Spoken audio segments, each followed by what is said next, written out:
ಅಹೋಭಾಗ್ಯಂ ಮಧ್ವಮಾರ್ಗಾನುವರ್ತಿನಾಂ ದೈವಂ ರಮಾಪತಿರ್ಯೇಷಾಂ ಯದ್ಗುರು ಭಾರತೀಪತಿ ಅಂತ ಹೇಳಿ ಒಂದು ಮಾತಿದೆ.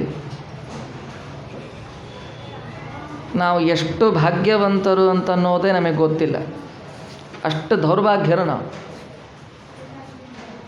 ನಮ್ಮ ಭಾಗ್ಯ ಎಂಥದ್ದು ಅಂತಕ್ಕಂಥದರ ಅರಿವೇ ಇಲ್ಲ ನಮಗೆ. ಯಾಕೆ? ಮಹಾನುಭಾವರಾದ ತ್ರೈಲೋಕ್ಯಾಚಾರ್ಯರಾದ ವಿಶ್ವಗುರುಗಳಾದ ಮಧ್ವಾಚಾರ್ಯರನ್ನು ಮಧ್ವನವಮಿ ಅವರು ಬದರಿಕಾಶ್ರಮವನ್ನು ಪ್ರವೇಶವನ್ನು ಕುರಿತು ಪ್ರಯಾಣವನ್ನು ಮಾಡಿರ್ತಕ್ಕಂಥ ಸಂದರ್ಭ. ಅದಕ್ಕೋಸ್ಕರ ಅಂತಹ ಗುರುಗಳ ಸ್ಮರಣೆ ಮಾಡ್ತಾ ಇದ್ದೇವೆ. ಆ ಗುರುಗಳ ಬಗ್ಗೆ ಸರಿಯಾದ ಜ್ಞಾನ ಇಲ್ಲ. ಎಲ್ಲ ಗುರುಗಳು ಎಲ್ಲ ಆಚಾರ್ಯರು ಬಂದಂತೆ ಇವರು ಒಬ್ಬರು ಆಚಾರ್ಯರು, ಇವರು ಬಂದಿದ್ದಾರೆ, ಇವರು ತಮ್ಮ ವಿಧವಾಗಿರ್ತಕ್ಕಂಥ ಸಿದ್ಧಾಂತವನ್ನು ಪ್ರಚಾರವನ್ನು ಮಾಡಿದ್ದಾರೆ, ಅಷ್ಟು ಮಾತ್ರ ಗೊತ್ತು. ಆದರೆ ಎಲ್ಲ ಆಚಾರ್ಯರಂತೆ ನಮ್ಮ ಆಚಾರ್ಯರಲ್ಲ. ನಮ್ಮ ಆಚಾರ್ಯರ ಹೆಗ್ಗಳಿಕೆಯೇ ಬೇರೆ. ನಮ್ಮ ಆಚಾರ್ಯರ ಗ್ರೇಟ್ನೆಸ್ ಎಂಥದ್ದು ಅಂಥೇಳಿ ನಾವು ತಿಳಿಯಬೇಕು. ನಮ್ಮದು ಯಾಕೆ ಮಧ್ವ ಸಿದ್ಧಾಂತದಲ್ಲಿ ಬಂದ ಎಲ್ಲ ಸಜ್ಜನರದು ಭಾಗ್ಯ. ಯಾಕೆ ಭಾಗ್ಯ? ಅಹೋಭಾಗ್ಯಂ ಮಧ್ವ ಮಾರ್ಗಾನುವರ್ತಿನ. ನಾವು ಯಾವ ಜನ್ಮದಲ್ಲಿ ಏನೋ ಸಾಸಿವೆ ಕಾರಣಷ್ಟು ಪುಣ್ಯದ ಭಾಗ ಇರೋದ್ರಿಂದ ಈ ಜನ್ಮದಲ್ಲಿ ಬ್ರಾಹ್ಮಣ ದೇಹವನ್ನು ಕೊಟ್ಟು ಅದರಲ್ಲಿಯೂ ಮಾಧ್ವರಾಗಿ ಭಗವಂತ ಹುಟ್ಟಿಸಿದ್ದ. ಅದೇ ದೊಡ್ಡ ಭಾಗ್ಯ. ಹೌದ್ರಿ, ಈ ಮತದಲ್ಲಿ ಬಂದಿದ್ದಕ್ಕೆ ಭಾಗ್ಯ ಏನು ಅಂತಂದರೆ ದೈವಂ ರಮಾಪತಿರ್ಯೇಷಾಂ ಯದ್ಗುರು ಭಾರತೀಪತಿ. ನಮಗೆ ದೇವರು ಸ್ವಯಂ ಭಗವಂತ ರಮಾಪತಿಯಾಗಿರ್ತಕ್ಕಂತಹ ಸರ್ವೋತ್ತಮನಾಗಿರ್ತಕ್ಕಂತಹ ಜಗದೊಡೆಯನಾಗಿರ್ತಕ್ಕಂಥ ನಾರಾಯಣ ನಮಗೆ ಭಗವಂತ, ನಮಗೆ ಗುರುಗಳು ಯದ್ಗುರು ಭಾರತೀಪತಿ. ಆದರೆ ಎಲ್ಲ ಗುರುಗಳಂತೆ ನಮ್ಮ ಗುರುಗಳಿದ್ದಾರೆ. ಮಧ್ವಾಚಾರ್ಯ ಅವತಾರ ಮಾಡಿದ್ದಾರೆ, ಅವತಾರ ಸಮಾಪ್ತಿ ಮಾಡಿದ್ದಾರೆ. ಅದರಲ್ಲಿ ಏನು ವಿಶೇಷ ಇದೆ? ಸಿಖ್ ಪಂಥದಲ್ಲಿ, ಗುರುನಾನಕರ ಪಂಥದಲ್ಲಿ ಅವರ ಗುರುಗಳು ಗುರುನಾನಕರು ಹುಟ್ಟಿದಾಗ ಅಳ್ಳಿಲ್ಲ ಅಂತ. ಅದಕ್ಕೆ ಅವ್ರು ಹೇಳ್ತಾರೆ, ನಮ್ಮ ಗುರುಗಳು ಬಹಳ ಶ್ರೇಷ್ಠ, ನಮ್ಮ ಗುರುಗಳು ಭಾರೀ ದೊಡ್ಡವರು. ಯಾಕೆ? ನಮ್ಮ ಗುರುಗಳು ಹುಟ್ಟಿದಾಗ ಅತ್ತಿಲ್ಲ. ಹುಟ್ಟಿದಾಗ ಕೂಸು ಅಳಬೇಕು. ಕೂಸು ಅತ್ತಿಲ್ಲ ಅಂದರೆ ಏನಾದರೂ ವ್ಯತ್ಯಾಸ ಅಂಥೇಳಿ ಅರ್ಥ. ಅತ್ತರೆ ಕೂಸು ಆರಾಮಿದೆ, ಚೆನ್ನಾಗಿದೆ ಅಂಥೇಳಿ. ಆದರೆ ಆ ಕೂಸು ಅತ್ತಿಲ್ಲ, ನಮ್ಮ ಕೂಸು ಅತ್ತಿಲ್ಲ, ಹಾಗಾಗಿ ನಮ್ಮ ಕೂಸು ಅತ್ಯಂತ ಶ್ರೇಷ್ಠ.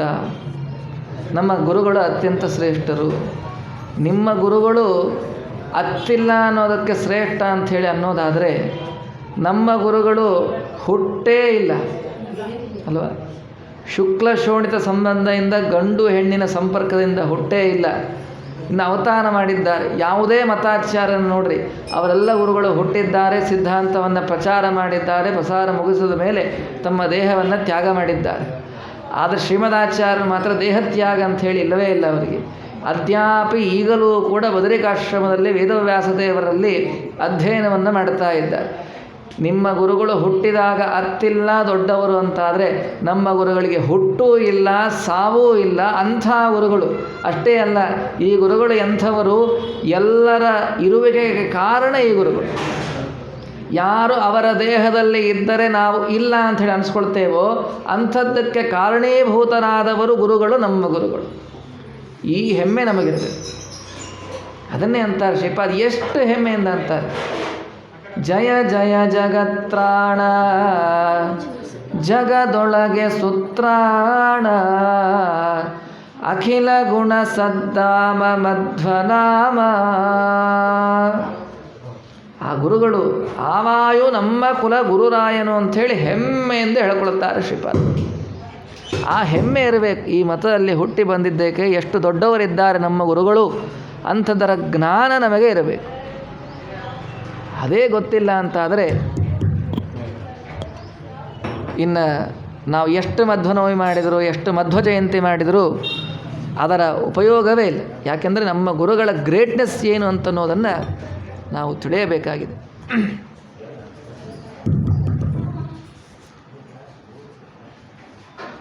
ಏನಾಗಿತ್ತು? ಆಚಾರ್ಯರು ಬರತಕ್ಕಂಥ 14ನೇ ಶತಮಾನದಲ್ಲಿ ಪರಿಸ್ಥಿತಿ ಹೇಗಿತ್ತು ಅದನ್ನು ನಾವು ತಿಳ್ಕೊಳ್ಬೇಕಾಗಿದೆ. 14ನೇ ಶತಮಾನದಲ್ಲಿ ಉಗ್ರಾಣದ ತುಂಬ ಪದಾರ್ಥಗಳಿದ್ವು. ಆದರೆ ಪದಾರ್ಥ ಇದೆ, ಜನ ಹಸಿವಿನಿಂದ ಬಳಲಿದ್ದಾರೆ. ಆದರೆ ಜನಕ್ಕೆ ಅಡುಗೆ ಮಾಡ್ಕೊಳ್ಳಿಕ್ಕೆ ಗೊತ್ತಿಲ್ಲ. ಪದಾರ್ಥ ಇದೆ, ಅಡುಗೆ ಮಾಡೋರಿಲ್ಲ, ಮಾಡಿ ಬಡಿಸೋರಿಲ್ಲ, ಜನ ಹಸಿದಿದ್ದಾರೆ. ಇಂಥ ಸನ್ನಿವೇಶದಲ್ಲಿ ಇದ್ದೇವೆ. ಹೀಗಿದ್ದಾಗ ಏನು ಮಾಡಬೇಕು? ಜನರ ಹೊಟ್ಟೆಯ ಹಸಿವನ್ನು ನೀಗಿಸಬೇಕು, ಒಳ್ಳೆಯ ಅಡಿಗೆಯನ್ನು ಮಾಡಿ ಹಾಕಬೇಕು. ಆವಾಗ ಒಬ್ಬ ಅಡಿಗೆಯವರು ಬಂದ್ರಂತೆ. ಎಲ್ಲಿ ಅಡಿಗೆಯವರು? ಕೇರಳದ ಅಡಿಗೆಯವರು ಬಂದಂತೆ. ನಾವು ಅಡುಗೆ ಮಾಡಿ ಹಾಕ್ತೀವಿ ಅಂಥೇಳಿ ಅವರು ಒಳ್ಳೆ ಅಡುಗೆಯನ್ನು ಮಾಡಿದರು. ನೋಡ್ರಿ, ನಾವು ಮೊದಲು ಮಠಕ್ಕೆ ಬಂದ ಮೇಲೆ ಏನೋ ಕಾರ್ಯಕ್ರಮಕ್ಕೆ, ಆರಾಧನೆ, ಮಧ್ವನವಮಿ, ಉತ್ಸವ ಬಂದುಕೊಳ್ಳಿ ಮೊದಲು ಒಂದು ಸಲ ಅಡುಗೆ ಮನೆಗೆ ಹೋಗಿ ಕಣ್ಣು ಹಾಡಿಸ್ಕೊಂಡು ಬರ್ತೇವೆ. ಯಾಕೆ? ಏನು ಮಾಡಿದ್ದಾರೆ? ಮೈಸೂರು ಪಾಕು, ಶಿರಾ, ಹಯಗ್ರೀವ ಇಂಥದ್ದು ಮಾಡಿದರೆ ಮೊದಲು ತೊಕ್ಕು ನಂಡು ಉಂಡ್ಬಿಡೋಣ. ಮೈಸೂರು ಪಾಕು ಯಾರು ತಿಂತಾರೆ? ಇಟ್ಟಂಗಿ. ಅದಕ್ಕೆ ತೊಕ್ಕನ್ನು, ಹುಳಿಯನ್ನು ಇದು ಚೆನ್ನಾಗಿ ಊಟ ಮಾಡಿಬಿಡು. ಅದೇ ಒಳ್ಳೆ ಭಕ್ಷ, ಹೋಳಿಗೆ, ಶಾವಿಗೆ, ಕೀರು ಇಂಥದ್ದು ಮಾಡಿದರೆ ತೊಕ್ಕನ್ನು, ಹುಳಿಯನ್ನೆಲ್ಲ ಸ್ವಲ್ಪ ಸ್ವಲ್ಪ ಎಂಡು ಭಕ್ಷ್ಯಕ್ಕೆ ಸ್ವಲ್ಪ ಹೊಟ್ಟೆ ಖಾಲಿ ಇಟ್ಕೊಳ್ಳು. ನಮ್ಮ ಮನಸ್ಥಿತಿ ಇದು ಅಲ್ವಾ? ಹಾಗೆ ಜನ ನೋಡಿದರು. ಮೊದಲನೇ ಅಡುಗೆ ಬಂದರು, ಅಡುಗೆ ಮಾಡಿ ಹಾಕಿದರು. ಅಡುಗೆಯನ್ನು ಊಟ ಮಾಡಿದರು, ಸಮಾಧಾನ ಆಗಲಿಲ್ಲ ಅಂತ. ಹಾಗಾಗಿ ಸ್ವಲ್ಪ ಹೊಟ್ಟೆಯಲ್ಲಿ ಜಾಗ ಇಟ್ಕೊಂಡು ಇನ್ನೂ ಸ್ವಲ್ಪ ದಿವಸ ಆದಮೇಲೆ ಮತ್ತೊಬ್ಬ ಆಚಾರ್ಯರು ಬಂದರು, ಮತ್ತೊಬ್ಬ ಅಡುಗೆಯವರು ಬಂದರು. ನಾವು ಅಡುಗೆ ಮಾಡಾಕ್ತೀವಿ, ನಿಮಗೆ ಹೊಟ್ಟೆಯನ್ನು ತುಂಬಿಸ್ತೇವೆ ಅಂಥೇಳಿ. ಅವರು ಯಾರು? ತಮಿಳ್ನಾಡಿನವರು, ತಮಿಳ್ನಾಡಿನ ಅಡುಗೆಯವರು, ತಮಿಳ್ನಾಡಿನ ಆಚಾರ್ಯರು. ಅವರು ಚೆನ್ನಾಗಿ ಅಡುಗೆಯನ್ನು ಮಾಡಿದರು. ತಮಿಳ್ನಾಡಲ್ಲಿ ವೆರೈಟೀಸ್ ಇರೋದಿಲ್ಲ ರೀ. ನೋಡಿರ್ಬೇಕಂತ ತಿರುಪತಿಯಲ್ಲಿ ಹೋಗಿ ನೋಡಿದರೆ ನೀವು ಏನಿರ್ತದೆ? ಒಂದು ಪೊಂಗಲ್ಲು, ಒಂದು ದದ್ದೋಜನ, ಒಂದು ಪುಳಿಯೋಗರೆ, ಹೊಳ್ಳಿ ಮಳ್ಳಿ ಮತ್ತು ಅದೇ ಮಾಡ್ತಾ ಇರ್ತಾರೆ. ಒಂದು ಪುಳಿಯೋಗರೆ, ಒಂದು ಸಕ್ಕರೆ ಪೊಂಗಲ್ಲು, ಒಂದು ಮೊಸರನ್ನ, ಇಷ್ಟು ಮಾಡಿಬಿಟ್ರೆ ಆಗೋಯ್ತು. ಆ ಅಡುಗೆಯನ್ನು ಕೂಡ ಸ್ವೀಕಾರ ಮಾಡಿದರು. ಆದರೆ ಅದರಿಂದಲೂ ಕೂಡ ಹೊಟ್ಟೆ ತುಂಬಲಿಲ್ಲ, ಹಾಗೆಯೇ ಖಾಲಿಯಾಗಿ ಇಟ್ಕೊಂಡಿದ್ದರು. ಆವಾಗ ಮತ್ತೊಬ್ಬ ಆಚಾರ್ಯರು ನಾವು ಅಡುಗೆ ಮಾಡ್ತೇವೆ ಅಂತ ಹೇಳಿ ಬಂದರು. ಈಗ ಬಂದಿರತಕ್ಕಂಥ ಆಚಾರ್ಯರು ಎಂಥವ್ರು ಗೊತ್ತಾ? ಪೂರ್ವದಲ್ಲಿ ಪಾಚಕರಾಗಿದ್ದವರು ಈಗ ಪಾಜಕದಲ್ಲಿ ಅಡುಗೆಯವರಾಗಿ ಅವತಾರ ಮಾಡಿ ಬಂದರು. ನೋಡ್ರಿ ಎಷ್ಟು ಚೆನ್ನಾಗಿದೆಯಲ್ವ? ಪೂರ್ವಾವತಾರ ಅಂದರೆ ಭೀಮಸೇನ ದೇವರ ಅವತಾರವಾದಾಗ ಅಜ್ಞಾತವಾಸದಲ್ಲಿ ಬಲ್ಲವನಾಗಿ ಅಡಿಗೆಯನ್ನು ಮಾಡಿದ ಅದೇ ಭೀಮಸೇನ ದೇವರು ಕಲಿಯುಗದಲ್ಲಿ ಆ ಎಲ್ಲ ಸಜ್ಜನರನ್ನ ಹೊಟ್ಟೆಯನ್ನು ತುಂಬಿಸಲಿಕ್ಕೆ ಪಾಚಕರಾಗಿದ್ದವರು ಪಾಜಕದಲ್ಲಿ ಅವತಾರವನ್ನು ಮಾಡಿ ಬರ್ತಾರೆ. ಅವತಾರವನ್ನು ಮಾಡಿ ಎಷ್ಟು ವಿಧವಾಗಿರ್ತಕ್ಕಂಥ ಅಡಿಗೆಯನ್ನು ಮಾಡಿಕೊಟ್ರು. 37 ವಿಧವಾಗಿರ್ತಕ್ಕಂಥ ಅಡಿಗೆಯನ್ನು ಮಾಡಿಕೊಟ್ಟಿದ್ದಾರೆ. ನಾವು ಅಡಿಗೆ ಅಂತ ಅಂದ್ಕೊಳ್ಳಿ ಏನು ಅಂದ್ಕೊಳ್ತೇವೆ? ಭಕ್ಷ್ಯಭೋಜ್ಯ. ಅದರ ಶ್ರೀಮದಾಚಾರ್ಯರು ಭಕ್ಷ್ಯಭೋಜ್ಯಗಳನ್ನು ಕೊಡಲಿಕ್ಕೆ ಬಂದವರಲ್ಲ. ಅದಕ್ಕಿಂತಲೂ ಉತ್ಕೃಷ್ಟವಾಗಿರ್ತಕ್ಕಂಥ 37 ಸರ್ವಮೂಲ ಗ್ರಂಥಗಳೇನಿವೆ, ಈ ಸರ್ವಮೂಲ ಗ್ರಂಥಗಳು ಅಂತಕ್ಕಂತಹ ಅಡಿಗೆಯನ್ನು ಚೆನ್ನಾಗಿ ಮಾಡಿ ಬಡಿಸಲಿಕ್ಕೆ ಅವತಾರವನ್ನು ಮಾಡಿ ಬಂದರು. ಹೌದ್ರಿ, ಅಡಿಗೆ ಇದರಲ್ಲಿ ಏನು ವ್ಯತ್ಯಾಸ ಅಂದರೆ ನೋಡ್ರಿ, ಅನ್ನದ ಹಸಿವನ್ನು ಯಾರು ಬೇಕಾದರೂ ತೀರಿಸಲಿಕ್ಕೆ ಸಾಧ್ಯ ಇದೆ. ಆದರೆ ಸರಿಯಾದ ತತ್ವಜ್ಞಾನದ ಹಸಿವೆಯನ್ನು ತೀರಿಸಬೇಕು ಅಂತಂದರೆ ಅದಕ್ಕೆ ಶ್ರೀಮದಾಚಾರ್ಯ ಒಬ್ಬರೇ ಸಮರ್ಥರು ಅಂತ ಅನ್ನೋದಕ್ಕೆ ಇದು ನಿದರ್ಶನ. ಅವತಾರವನ್ನು ಮಾಡಿ ಬಂದು ಎಲ್ಲ ಸಜ್ಜನರಿಗೂ ಕೂಡ ವಿಶೇಷವಾಗಿರ್ತಕ್ಕಂತಹ ತಾವು ಮಾಡಿರ್ತಕ್ಕಂಥ ಗ್ರಂಥಗಳು ಅಂತಕ್ಕಂಥ ಅಡಿಗೆಯನ್ನು ಚೆನ್ನಾಗಿ ಬಡಿಸಿ ಸಜ್ಜನರ ಜ್ಞಾನಕ್ಕೆ ಇದ್ದ ತೃಷೆಯನ್ನು, ಹಸಿವೆಯನ್ನು ನೀಗಿಸಿ ಅನುಗ್ರಹವನ್ನು ಮಾಡಿದ ಮಹಾನುಭಾವರು ನಮ್ಮ ಗುರುಗಳಾಗಿರ್ತಕ್ಕಂಥ ಶ್ರೀಮನ್ ಮಧ್ವಾಚಾರ್ಯರು. ಅದಕ್ಕೆ ಅವರನ್ನು ಎಷ್ಟು ಕೊಂಡಾಡಿದರು, ಎಷ್ಟು ಸ್ಮರಣೆ ಮಾಡಿದರೂ ಕಡಿಮೆನೆ. ಎಷ್ಟು ಸ್ಮರಣೆ ಮಾಡಬೇಕು ಅಂದರೆ ಅದಕ್ಕೆ ಅಂತಾರೆ, ಒಂದು ಬಾರಿ ಸ್ಮರಣೆ ಸಾಲದೆ ಆನಂದ ತೀರ್ಥರ, ಪೂರ್ಣಪ್ರಜ್ಞರ, ಸರ್ವಜ್ಞರಾಯರ, ಮಧ್ವರಾಯರ ಒಂದು ಬಾರಿ ಸ್ಮರಣೆ ಸಾಲದು. ಆ ಆಚಾರ ಚರಿತ್ರೆಯನ್ನು ಹೇಳಲಿಕ್ಕೆ ಪ್ರಾರಂಭವನ್ನು ಮಾಡಿದರೆ ನರದೇವಾಪಿ ಸುರಾಶಯ ವಯಂ. ದೇವತೆಗಳ ಆಯಸ್ಸೂ ಕೂಡ ಸಾಲೋದಿಲ್ಲಂತೆ. ಆ ವಿಶೇಷವಾಗಿ ಆ ವಾಯುದೇವರ ಅದ್ಭುತವಾಗಿರ್ತಕ್ಕಂಥ ಚರಿತ್ರೆಯನ್ನು ಅಲ್ಲಿ ವರ್ಣನೆಯನ್ನು ಮಾಡಲಿಕ್ಕೆ, ಅಂತಹ ದೊಡ್ಡ ಮಹಿತಾತ್ಮರು. ಹೌದು, ಏನಾಗಿತ್ತು ಇವರ ಅವತಾರವನ್ನು ಮಾಡಲಿಕ್ಕೆ ಕಾರಣ ಏನು, ಆ ಸಂದರ್ಭದಲ್ಲಿರ್ತಕ್ಕಂತಹ ಕಷ್ಟ ಏನಾಗಿತ್ತು, ಎದಕ್ಕೆ ಶ್ರೀಮದಾಚಾರ್ಯ ಅವತಾರವನ್ನು ಮಾಡ್ತಕ್ಕಂಥ ಪರಿಸ್ಥಿತಿ ಬಂತು ಅಂತಂದರೆ, ಮಹಾಭಾರತ ಯುದ್ಧದಲ್ಲಿ ಭೀಮಸೇನ ದೇವರ ಗದೆಯ ಪ್ರಹಾರದಿಂದ ಎಲ್ಲ ದುಷ್ಟರೂ ಕೂಡ ಮತ್ತೆ ಮೇಲೇಳದಂತೆ ಆಗಿದೆ. ವಾಯುದೇವರ ಜೊತೆಗೆ ಭೀಮಸೇನ ದೇವರ ಜೊತೆಗೆ ಪ್ರತ್ಯಕ್ಷವಾಗಿ ಯುದ್ಧವನ್ನು ಮಾಡತಕ್ಕಂಥ ಶಕ್ತಿಯನ್ನು ಅವ್ರು ಕಳ್ಕೊಂಡು ಬಿಟ್ಟರು. ಹಾಗಾಗಿ ಏನು ಮಾಡಬೇಕು, ಪರೋಕ್ಷವಾಗಿ ಯುದ್ಧವನ್ನು ಮಾಡಬೇಕು, ಇಂಡೈರೆಕ್ಟ್ ವಾರ್. ಮೋದಿ ಬಂದಾಗಿಂದ ಚೀನಾದವರಿಗೆ ನಮ್ಮನ್ನು ಕೆಣಕ್ಲಿಕ್ಕೆ ಆಗಲಿಲ್ಲ, ಏನೂ ಮಾಡಲಿಕ್ಕಾಗಲಿಲ್ಲ. ಅದಕ್ಕೇನು ಮಾಡಿದರು, ಬಯೋವಾರ್ ಅಂಥೇಳಿ ಮಾಡಿದರು. ಸೃಷ್ಟಿ ಮಾಡಿದ್ದು ಏನು ರೋಗ ಕರೋನಾ ಬಂತಾರೆ, ಇದು ಬೇಕಂತ ಸೃಷ್ಟಿ ಮಾಡಿ ಬಿಟ್ಟಿದ್ದದು. ಹಾಗೆ ಈ ಎಲ್ಲ ಅಸುರರು ಕೂಡ ತತ್ವಜ್ಞಾನವನ್ನು ವಿಫಲ ಮಾಡಿಬಿಡಬೇಕು, ವೇದಕ್ಕೆ ಅಪಾರ್ಥವನ್ನು ರಚನೆ ಮಾಡಬೇಕು ಅಂಥೇಳಿ ತಿಳಿದುಕೊಂಡು ರುದ್ರದೇವರ ತಪಸ್ಸನ್ನು ಮಾಡಿ ರುದ್ರದೇವರ ವರದೆಯಿಂದ ಅವತಾರವನ್ನು ಮಾಡಿ ಬಂದು ವೇದಗಳಿಗೆ ಅಪಾರ್ಥವನ್ನು ರಚಿಸಿ ಎಲ್ಲ ವೇದಗಳನ್ನು, ಪುರಾಣಗಳನ್ನು, ಶಾಸ್ತ್ರಗಳನ್ನು ಕಲುಷಿತರನ್ನಾಗಿ ಮಾಡಿಬಿಟ್ರು.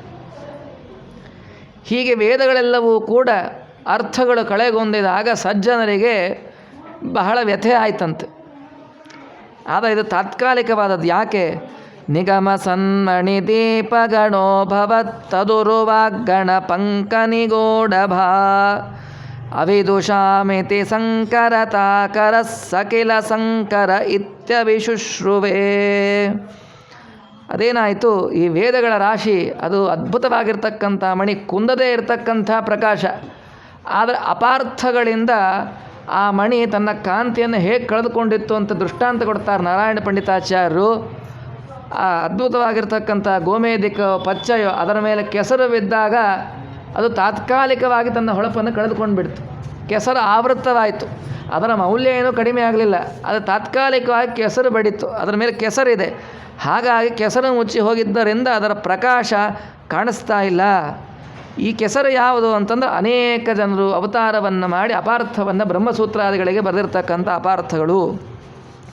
ಹೌದು, ಹೇಗಿತ್ತು ಆಗಿನ ಪರಿಸ್ಥಿತಿ ಆಚಾರ ಹುಟ್ಟೋಕ್ಕಿಂತ ಮುಂಚೆ ಅಂದರೆ ಹೇಳ್ತಾರೆ, ವಿಶ್ವಂ ಮಿಥ್ಯಾ ವಿಭುರ ಗುಣವಾನಾತ್ಮನಾಂ ನಾಸ್ತಿ ಭೇದೋ ದೈತ್ಯಾ ಇತ್ತಂ ವ್ಯದದತ ಗಿರಾಂ ದಿಕ್ಷು ಭೂಯ ಪ್ರಸಿದ್ಧಿಂ ಆನಂದಾದ್ಯೇ ಗುರುಗುಣಗಣೈ ಪೂರಿತೋ ವಾಸುದೇವೋ ಮಂದಂ ಮಂದಂ ಮನಸಿ ಚ ಸತಾಂ ಹಂತನೂನಂ ತಿರೋಭೂತ್. ಹೌದು, ಬೇರೆಯವರೆಲ್ಲ ಬಂದರು, ಅವರ ಸಿದ್ಧಾಂತವನ್ನು ಪ್ರತಿಷ್ಠಾಪನೆ ಮಾಡಿದರು ಅಂತ ಹೇಳ್ತೀರಲ್ಲ, ಎಂಥ ಸಿದ್ಧಾಂತ, ಆ ಸಿದ್ಧಾಂತ ಏನಿತ್ತು ಅದನ್ನು ಹೇಳ್ತಾರೆ, ವಿಶ್ವಂ ಮಿಥ್ಯಾ. ನೋಡ್ರಿ, ಎಲ್ಲರೂ ಜಗದ್ಗುರುಗಳು ಅಂತ ಹೇಳ್ತಾರೆ, ಅವರ ಸಿದ್ಧಾಂತ ಏನು, ಜಗತ್ತು ಮಿಥ್ಯಾ ಸಿದ್ಧಾಂತ. ಮಿಥ್ಯಾ ಸಿದ್ಧಾಂತವನ್ನು ಪ್ರಚಾರ ಮಾಡಿದ ಗುರುಗಳೇನಾಗ್ತಾರೆ, ಮಿಥ್ಯಾ ಗುರುಗಳಾಗ್ತಾರೆ. ಸತ್ಯಭೂತವಾದ ಗುರುಗಳು ಹೆಂಗಾಗ್ತಾರೆ, ಮಿಥ್ಯಾ ಗುರುಗಳಾದ ಹೊರತಾಗಿ ಅವರು ಜಗದ್ಗುರುಗಳಾಗಲೇ ಇಲ್ಲ. ನಮ್ಮ ಆಚಾರ್ಯರು ಮಾತ್ರ ನಿಜವಾದ ಜಗದ್ಗುರುಗಳು. ಯಾಕೆ, ಇಡೀ ಜಗತ್ತು ಸತ್ಯ ಅಂಥೇಳಿ ಹೇಳಿದವರು. ಹೌದು, ಹೆಂಗೆ ಪ್ರತಿಪಾದನೆ ಮಾಡಿದರು, ಒಂದು ಉದಾಹರಣೆ ನೋಡೋದು ಅಂತ ಆದರೆ, ನೋಡ್ರಿ, ಮೈಕಿದೆ, ನಾವು ಮಾತಾಡ್ತಾ ಇದ್ದೇವೆ, ನೀವು ನಮ್ಮನ್ನು ನೋಡ್ತಾ ಇದ್ದೀರಾ, ನಾನು ನಿಮ್ಮನ್ನು ನೋಡ್ತಾ ಇದ್ದೇನೆ, ನೀವು ನಮ್ಮನ್ನು ನೋಡ್ತಾ ಇದ್ದೀರಾ. ಇದು ಯಾವಾಗ ನೀವು ನೋಡ್ತಾ ಇದ್ದೀರಾ, ದೃಶ್ಯತ್ವ ಕಣ್ಣಿಗೆ ಕಾಣಿಸ್ತಾ ಇದೆ, ಇದು ಸತ್ಯ. ಆದರೆ ಅಲ್ಲ, ಇದು ಮಿಥ್ಯಾ ಅಂತಂದರು. ಅದೇ ಕಣ್ಣಿಗೆ ಕಾಣಿಸ್ತಾ ಇದೆ, ಇದು ಮಿಥ್ಯಾ ಹೆಂಗೆ, ನಿಮಗೆ ಕಾಣಿಸ್ತಾ ಇರೋದು ಭ್ರಮೆ, ಇದು ಇಲ್ಯೂಷನ್. ನೋಡಿ, ಇರೋ ಅರ್ಥವನ್ನು ಇಲ್ಲದಂತೆ ಚೆನ್ನಾಗಿ ಚಮತ್ಕಾರಿಕವಾಗಿ ಹೇಳಿಬಿಟ್ರು. ಇದು ಹೇಗಿತ್ತು ಅಂತಂದರೆ, ಒಬ್ಬ ರಾಜ ಇದ್ದ. ಆ ರಾಜ ಏನು ಮಾಡಿದ ಅಂದರೆ, ಇದನ್ನು ಅರ್ಥ ಹೇಗೆ ಮಾಡಿಕೊಳ್ಬೇಕು ನಾವು ಅನ್ನೋದಕ್ಕೊಂದು ದೃಷ್ಟಾಂತ. ವಿಶ್ವಂ ಮಿಥ್ಯಾ ಅಂತಂದ್ರಲ್ಲ, ಅವನು ಹೇಳಿದ್ದ, ಅವನಿಗೆ ತನ್ನ ಪಟ್ಟದ ಆನೆಯ ಮೇಲೆ ಅತ್ಯಂತ ಪ್ರೀತಿ ಇತ್ತು. ಅವನಿಗೆ ತನ್ನ ಎಲ್ಲ ಸೈನಿಕರಿಗೆ ಹೇಳಿದ್ದ, ಆ ಆನೆಗೆ ಏನಾದರೂ ಆಗಿದೆ ಅಂತಕ್ಕಂಥ ಸುದ್ದಿ ಬಂದರೆ ನಿಮ್ಮ ತಲೆ ಕಡ್ದು ಹಾಕಿಬಿಡ್ತೇನೆ. ಹಾಗಾಗಿ ಎಲ್ಲ ಭೃತ್ಯರು ಚೆನ್ನಾಗಿ ಅದನ್ನು ಸಾಕ್ತಾಯಿದ್ರು, ಸಲಹುತ್ತಾ ಇದ್ದರು, ಆಹಾರವನ್ನು ಕೊಡ್ತಾಯಿದ್ರು. ಹೀಗಿರಬೇಕಾದ್ರೆ ಏನಾಯಿತು, ಒಂದು ದಿವಸ ಇದ್ದಕ್ಕಿದ್ದ ಹಾಗೆ ಆನೆ ಕೆಳಗಡೆ ಬಿದ್ದು ಸತ್ತು ಹೋಯಿತು. ಯಾರು ರಾಜನಿಗೆ ಹೇಳಬೇಕು, ಯಾರು ಹೇಳ್ತಾರೋ ಅವ್ರು ತಲೆ ತೆಗೆಸ್ತೀನಿ ಅಂತ ರಾಜ ಹೇಳಿಬಿಟ್ಟಿದ್ದ. ಎಲ್ಲರಿಗೂ ಹೆದರಿಕೆ, ಆಲೋಚನೆ ಮಾಡ್ತಾ ಕೂತಿದ್ರು.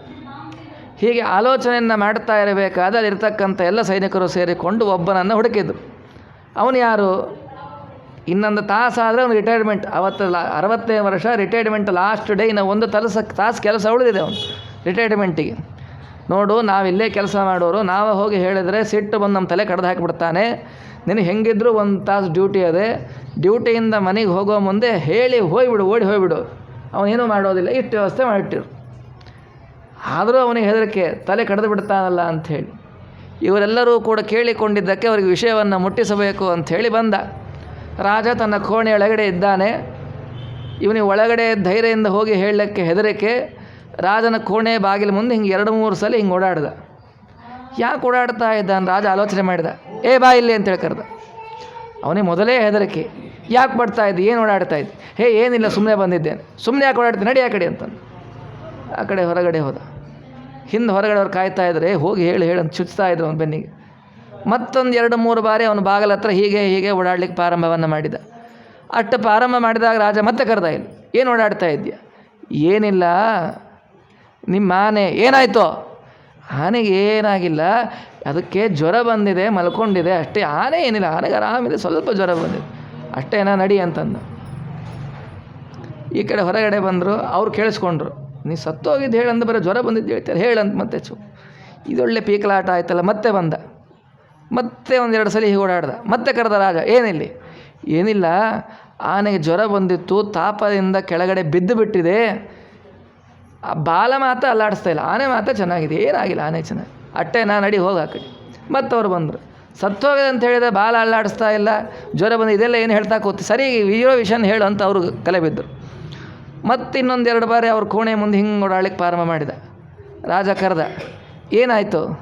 ಏನಿಲ್ಲ, ಇಷ್ಟೊತ್ತು ಕೆಳಗೆ ಬಿದ್ದಿತ್ತು, ಆಮೇಲೆ ಬಾಲ ಅಲ್ಲಾಡಿಸ್ತಾ ಇಲ್ಲ, ಈಗ ಎದೆ ಹೊಡ್ಕೊತಾ ಇಲ್ಲ, ಆನೆ ಮಾತ್ರ ಬಹಳ ಆರಾಮಾಗಿದೆ, ಎದೆ ಮಾತ್ರ ಬಡ್ಕೊಳ್ತಾ ಇಲ್ಲ. ಏನು ಬೊಗಳ್ತಾ ಇದೆಯೋ? ಆನೆ ಸತ್ತಿದೆ ಅಂತೇಳಿ ಬೊಗಳು. ನಾ ಹೆಂಗೆ ಹೇಳಲಿ? ನಾ ಹೇಳಿ ನನ್ನ ತಲೆ ತೆಗಿತಿ, ಈಗ ನೀನೇ ಹೇಳಿದೆಯಲ್ಲ ಆನೆ ಸತ್ತಿದೆ ಅಂತೇಳಿ, ನಿನ್ನ ತಲೆ ನೀನೇ ತೆಗೆಸ್ಕೊ ಅಂತ.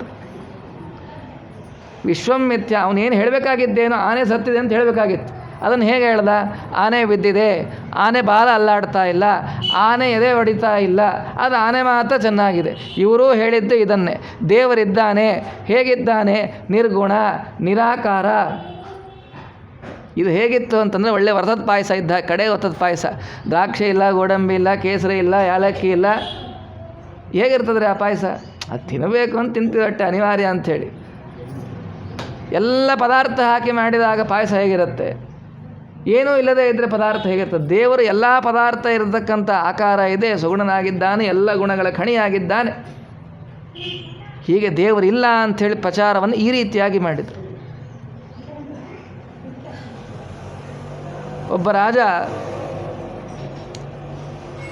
ಅನೇಕ ಕಳ್ಳತನ ಮಾಡಿದವರನ್ನೆಲ್ಲ ಜೈಲಿನಲ್ಲಿ ಇಟ್ಟಿದ್ದ. ಆ ಜೈಲಲ್ಲಿ ಇರೋರನ್ನು ಸನ್ನಡತೆ ಮೇಲೆ ಹೊರಗಡೆ ಬಿಡಬೇಕು ಅಂತ ಅನ್ನಿಸ್ತಂತೆ ರಾಜನಿಗೆ. ಅದಕ್ಕೆ ಏನು ಮಾಡಬೇಕು ಆಲೋಚನೆ ಮಾಡಿದ ಅವನು. ನಡ್ರಿ ಇವತ್ತು ಹೋಗೋಣ, ನಾ ವಿಚಾರ ಮಾಡ್ತೇನೆ ಸೈನಿಕರನ್ನು ಅಂಥೇಳಿ, ಕೈದಿಗಳನ್ನು ವಿಚಾರ ಮಾಡಿಕೊಂಡು ಬರೋಣ ಅಂಥೇಳಿ ಮೊದಲು ಬಂದ. ಒಂದು ಕಂಪಾರ್ಟ್ಮೆಂಟಲ್ಲಿ ಒಂದು ಸೆಲ್ಲಲ್ಲಿ ಒಬ್ಬ ಕೈದಿ ಇದ್ದ. ಆ ಕೈದಿ ಹತ್ರ ಬಂದ. ಹೇಗಿದ್ದಿ ನೀನು? ಕೈದಿಯಿಂದ ಪ್ರಶ್ನೆ ಮಾಡಿದ. ಇಲ್ಲಿ ಬಹಳ ಕಷ್ಟದಿಂದ ಇದ್ದೇನೆ, ನೀ ಹೊರಗೆ ಹೇಗಿದ್ದೀಯೋ ನಾ ಒಳಗೆ ಹಾಗಿದ್ದೇನೆ ಅಂತಂದ್ಬಿಟ್ಟು. ರಾಜನಿಗೆ ಸಿಟ್ಟು ಬಂತು. ನಾನು ಹೊರಗೆ ಹಾಗಿದ್ದೇನೆ, ರಾಜ ಇದ್ದ ಹಾಗಿದ್ದೇನೆ, ಇವನು ಜೈಲೊಳಗಿದ್ದು ನೀ ಇದ್ದಾಗಿದ್ದೀನಿ ಅಂತ ಹೇಳ್ತಾನಲ್ಲ, ಅವನು ಜೈಲಲ್ಲೇ ಇರ್ರಿ ಅಂತಂದು. ಮತ್ತು ಮುಂದಿನ ಕಂಪಾರ್ಟ್ಮೆಂಟಿಗೆ ಹೋದ. ನೀ ಹೇಗಿದ್ದೀಯ ಅಂಥೇಳಿ ಎರಡನೇನಲ್ಲಿ ಹೋಗಿ ಪ್ರಶ್ನೆಯನ್ನು ಮಾಡ್ತಾನೆ. ನೀ ಹೇಗಿದ್ದೀಯಪ್ಪ? ಆವಾಗ ಅವನಂದ, ಇಲ್ಲಿ ಒಳಗಡೆ ಬಹಳ ಕಷ್ಟ ಇದೆ, ನೀವು ಒಳ್ಳೆ ಅನುಗ್ರಹ ಮಾಡಿ ನಮ್ಮನ್ನು ಜೈಲಿಂದ ಹೊರಗಡೆ ಬಿಟ್ಬಿಟ್ರೆ ನೀವಿದ್ದಾಗಿರ್ತೀರ ಅಂತಂದ. ಅವನಂದ, ಒಳಗಡೆ ಕಷ್ಟ ಇದೆ ನಿಜ, ಬಿಡಬೇಕು ಅಂತೇಳಿ ಬಂದಿದ್ದೇನೆ, ಆದರೆ ಬಿಟ್ಟರೆ ನೀವಿದ್ದಾಗಿರ್ತೀನಿ ಅಂತಂದು ನನ್ನ ಸೀಟಿಗೆ ಕಣ್ಣು ಹಾಕೇನೆ ಇವನು ಬಿಡಬೇಡ್ರಿ, ಅಲ್ಲೇ ಇಡ್ರಿ ಅಂತಂದ. 3ನೇ ಕಂಪಾರ್ಟ್ಮೆಂಟಿಗೆ ಹೋದ. ಅವನಂದು ಪ್ರಶ್ನೆ ಮಾಡಿದ, ಹೇಗಿದ್ದೀಯಪ್ಪ, ಆರಾಮಿದ್ದೀಯಾ? ಇಲ್ಲ, ಜೈಲೊಳಗೆ. ಇಷ್ಟು ಪ್ರಶ್ನೆ ಮಾಡಿದಾಗ, ಏನೋ ನಿಮ್ಮ ಅನುಗ್ರಹದಿಂದ ಜೈಲೊಳಗೆ ಆರಾಮಿದ್ದೇನೆ, ನೀವು ಅನುಗ್ರಹ ಮಾಡಿ ಹೊರಗಡೆ ಬಿಟ್ಟರೆ ಅಲ್ಲೂ ಆರಾಮಾಗಿರ್ತೇನೆ ಅಂತಂದ. ಓಹ್, ಹಾಗಿದ್ರೆ ಇವನ್ನ ಬಿಟ್ಬಿಡ್ರಿ ಅಂತಂದ. ಏನರ್ಥ? ಈ ಕಥೆಯ ಸಾರಾಂಶ ಏನು? ಮೊದಲನೇ ಹತ್ರ ಬಂದ. ಏನು ಕೇಳಿದ ರಾಜ? ನೀವು ಹೇಗಿದ್ದೀರಿ? ನೀವು ಹೇಗಿದ್ದೀರೋ ನಾ ಹಾಗಿದ್ದೇನೆ ಅಂತಂದರೆ, ಅಹಂ ಬ್ರಹ್ಮಾಸ್ಮಿ, ನೀನು ನಾನು ಒಂದೇ ಅಂತ ಹೇಳಿದ. ಅದಕ್ಕೆ ನೀವು ಅಲ್ಲೇ ಇರ್ರಿ ಅಂತ ಹೇಳಿ ಅಲ್ಲೇ ಇಟ್ಬಿಟ್ಟು. ಎರಡನೇ ಕೈದಿ ಹತ್ರ ಬಂದ. ನೀವು ಹೇಗಿದ್ದೀರಿ? ಒಳಗೆ ಕಷ್ಟ ಇದೆ, ಹೊರಗೆ ಬಂದ ಮೇಲೆ ಆರಾಮ. ಅಂದರೆ ಏನಷ್ಟ, ಇಲ್ಲಿ ಮಾತ್ರ ಭೇದ ಇದೆ, ಅಲ್ಲೇ ಹೋದ್ಮೇಲೆ ನಾನು ನೀವು ಒಂದೇ ಆಗಿಬಿಡ್ತೀವಿ ಅಂತಂದ. ಅದಕ್ಕೆ ಅವನು ಅಲ್ಲೇ ಇಟ್ಬಿಡ್ರಿ ಅಂತಂದ. ಮೂರನೇ ಹತ್ರ ಬಂದ, ಪ್ರಶ್ನೆ ಮಾಡಿದ, ಹೇಗಿದ್ದೀರಿ? ನಿಮ್ಮ ಅನುಗ್ರಹದಿಂದ ಒಳಗೆ ಆರಾಮಿದ್ದೇನೆ, ನೀವು ಅನುಗ್ರಹ ಮಾಡಿ ನನ್ನನ್ನು ಬಿಡುಗಡೆ ಮಾಡಿದರೆ ಹೊರಗೂ ಆರಾಮಿರ್ತೇನೆ. ಅಂದರೆ ಏನು? ನೀವು ಈಶ, ನಾನು ದಾಸ, ಇದೇ ಆಚಾರ ಸಿದ್ಧಾಂತ. ಭಗವಂತ ನೀನು ನಮಗೆ ಸ್ವಾಮಿ, ನಾನು ನಿಮ್ಮ ದಾಸರು. ಹೀಗೆ ಪರಮಾತ್ಮನ ಕಾಲಿಗೆ ಯಾರು ಎರಗ್ತಾರೆ ಅವರನ್ನು ದೇವರು ರಕ್ಷಣೆ ಮಾಡ್ತಾನೆ. ಆಚಾರ ಸಿದ್ಧಾಂತ ಇಷ್ಟು. ಯಾವಾಗಲೂ ದೇವರು ದೊಡ್ಡವ, ನಾವು ಸಣ್ಣವರು. ನೋಡಿರಿ ಇನ್ನು ಎಷ್ಟು ಚೆನ್ನಾಗಿ ವಿಶ್ವಮಿಥ್ಯ ಈ ಸಿದ್ಧಾಂತವನ್ನು ಎಲ್ಲ ಕಡೆ ಪ್ರಚಾರ ಮಾಡಿದ್ದಕ್ಕೆ ಎಲ್ಲ ಜನರಿಗೂ ಕೂಡ ಬಹಳ ದುಃಖವಾಗಿದೆ. ಆ ಪರಮಾತ್ಮ ಮಂದಂ ಮಂದಂ ಮನಸ್ಯ ಸತಾಂ ಹಂತನೂನಂ ತಿರೋಭೂತ್. ಅಲ್ಪ ಅಲ್ಪವಾಗಿ ಈ ಮಾಯಾವಾದದ ಮಂಡನೆಯಿಂದ ಎಲ್ಲ ಕಡೆಗಳಲ್ಲಿಯೂ ಕೂಡ ಭಗವಂತ ದೂರ ಆಗ್ತಕ್ಕಂಥ ಪ್ರಸಂಗ ಬಂತು. ಆವಾಗ ಎಲ್ಲ ದೇವತೆಗಳು ಹೋಗಿ ಪ್ರಾರ್ಥನೆಯನ್ನು ಮಾಡ್ತಾರೆ. ವಿಜ್ಞಾನ ಭಾನುಮತಿ ಕಾಲಬಲೇನ ಲೀನೆ ದುರ್ಭಾಷ್ಯ ಸಂತಮ ಸಂತತಿತೋ ಜನೇಂದೇ ಮಾರ್ಗಾತ್ ಸತಾಂ ಸ್ಖಲತಿ ಖಿನ್ನ ಹೃದೋ ಮುಕುಂದಂ ದೇವಾಶ್ಚತುರ್ಮುಖ ಮುಖಾಃ ಶರಣಂ ಪ್ರಜಗ್ಮುಹು. ಆ ಎಲ್ಲ ದೇವತೆಗಳು ಬಂದು ಪ್ರಾರ್ಥನೆ ಮಾಡ್ತಾರೆ. ಸ್ವಾಮಿ, ಕಾಲಬಲದಿಂದ ಕಲಿಗಾಲ ಬಂದಿದೆ, ತತ್ವಜ್ಞಾನ ನಾಶವಾಗಿ ಹೋಗಿದೆ, ನಮಗೆ ಸರಿಯಾಗಿರ್ತಕ್ಕಂಥ ಜ್ಞಾನ ಬರ್ತಾ ಇಲ್ಲ. ಯಾಕೆ? ಕಾಲ ಸರಿಯಾದ ಜ್ಞಾನವನ್ನು ಕೊಡ್ತಕ್ಕಂಥ ಸೂರ್ಯನಿಗೆ ಕತ್ತಲು ಆವರಿಸಿ, ತತ್ವಜ್ಞಾನ ಅಂತಕ್ಕಂಥ ಸೂರ್ಯನಿಗೆ ಕತ್ತಲು ಆವರಿಸಿ ಹೋಗಿದೆ. ಕತ್ತಲಾದಾಗ ದಾರಿಯಲ್ಲಿ ಹೆಂಗೆ ಹೋಗ್ಬೇಕು ಗೊತ್ತಾಗೋದಿಲ್ಲ, ಎಡೆ ಬಿದ್ದು ಬಿಡ್ತಾನೆ ಪೂರ್ತಿ ಕತ್ತಲೆ ಇದ್ದಾಗ. ಹಾಗಾಗಿ ಆ ಕತ್ತಲನ್ನು ನಾಶ ಮಾಡಬೇಕು. ಮಾರ್ಗ ತಪ್ತಾ ಇರತಕ್ಕಂಥ ಸಜ್ಜನರಿಗೆ ಸರಿಯಾದ ದಾರಿಯನ್ನು ತೋರಿಸಬೇಕಾಗಿದೆ. ಹಾಗಾಗಿ ವಿಶೇಷವಾಗಿ ನೀವೆಲ್ಲರೂ ಕೂಡ ಅನುಗ್ರಹವನ್ನು ಬಂದು ಮಾಡಬೇಕು ಅಂಥೇಳಿ ಮೊದಲು ದೇವತೆಗಳು ಹೋಗಿ ಬ್ರಹ್ಮದೇವರನ್ನು ಪ್ರಾರ್ಥನೆ ಮಾಡಿದ್ರಂತೆ. ಆವಾಗ ಬ್ರಹ್ಮದೇವರು ದೇವರ ಹತ್ರ ಬಂದು ಪ್ರಾರ್ಥನೆ ಮಾಡ್ತಾರೆ. ಹೌದ್ರಿ, ದೇವತೆಗಳು ಯಾಕೆ ಪ್ರಾರ್ಥನೆ ಮಾಡಿದರು ಅಂತಂದರೆ ಮಹಾಭಾರತ ತಾತ್ಪರ್ಯದಲ್ಲಿ ಶ್ರೀಮದಾಚಾರ್ಯ ಹೇಳ್ತಾರೆ, ಜ್ಞಾನಪ್ರದಾನಾಯ ಸತಾಂ ತದನ್ಯ ಜ್ಞಾನ ಪ್ರಣಾಶಾಯ ಚ ವಿಷ್ಣುನೈತೆ ಕ್ಲಪ್ತಾಸ್ತತಸ್ತೆ ಸವಿರಿಂಚಿ ಶರ್ವ ವಿಜ್ಞಾಪಯಾಮ ಸುರಪೇತ್ಯ ವಿಷ್ಣುಂ. ಎಲ್ಲ ಕಡೆಗಳಲ್ಲಿ ಸಜ್ಞಾನವನ್ನು ಕೊಡೋದು ದೇವತೆಗಳ ಕೆಲಸ. ಅಷ್ಟೇ ಅಲ್ಲ, ಎಲ್ಲಾದರೂ ಜ್ಞಾನಕ್ಕೆ ವಿಪ್ಲವವಾಗಿದ್ದರೆ, ಜ್ಞಾನ ತಿರೋನವಾಗಿದ್ದರೆ, ಅಲ್ಲಿ ಇಂಥ ಪರಿಸ್ಥಿತಿ ದುಸ್ಥಿತಿ ಬಂದಿದೆ ಅಂತನ್ನೋದನ್ನು ಆ ಕ್ಷಣಕ್ಕೆ ದೇವರಿಗೆ ತಿಳಿಸೋ ಕೆಲಸವೂ ದೇವತೆಗಳದಂತೆ. ಹಾಗಾಗಿ ದೇವತೆಗಳು ಹೋಗಿ ಬ್ರಹ್ಮದೇವರಲ್ಲಿ, ಸ್ವಾಮಿ ತತ್ವಜ್ಞಾನಕ್ಕೆ ವಿಪ್ಲವವಾಗಿದೆ, ಸರಿಯಾದ ಜ್ಞಾನ ಸಿಗ್ತಾ ಇಲ್ಲ ಅಂಥೇಳಿ ಪ್ರಾರ್ಥನೆ ಮಾಡಿದಾಗ ಬ್ರಹ್ಮದೇವರು ಇವರನ್ನು ಕರೆದುಕೊಂಡು ದೇವರ ಹತ್ರ ಹೋಗ್ತಾರೆ. ದೇವರ ಹತ್ರ ಕರ್ಕೊಂಡು ಹೋಗಿ ಪ್ರಾರ್ಥನೆ ಮಾಡ್ತಾರೆ.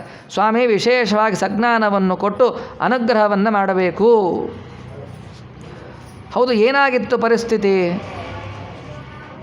ಹಾಗಾದರೆ ಈ ರೀತಿಯಾಗಿ ಮಾಯಾವಾದ ಮತವನ್ನು ಪ್ರಚಾರ ಕಲಿಯುಗದಲ್ಲಿ ಆಯಿತಾ? ಅಲ್ಲ, ಮಾಯಾವಾದ ಸ್ವಯಂಭೂಮನ ಮಂತ್ರದಿಂದಲೇ ಇತ್ತು. ಯಾರು?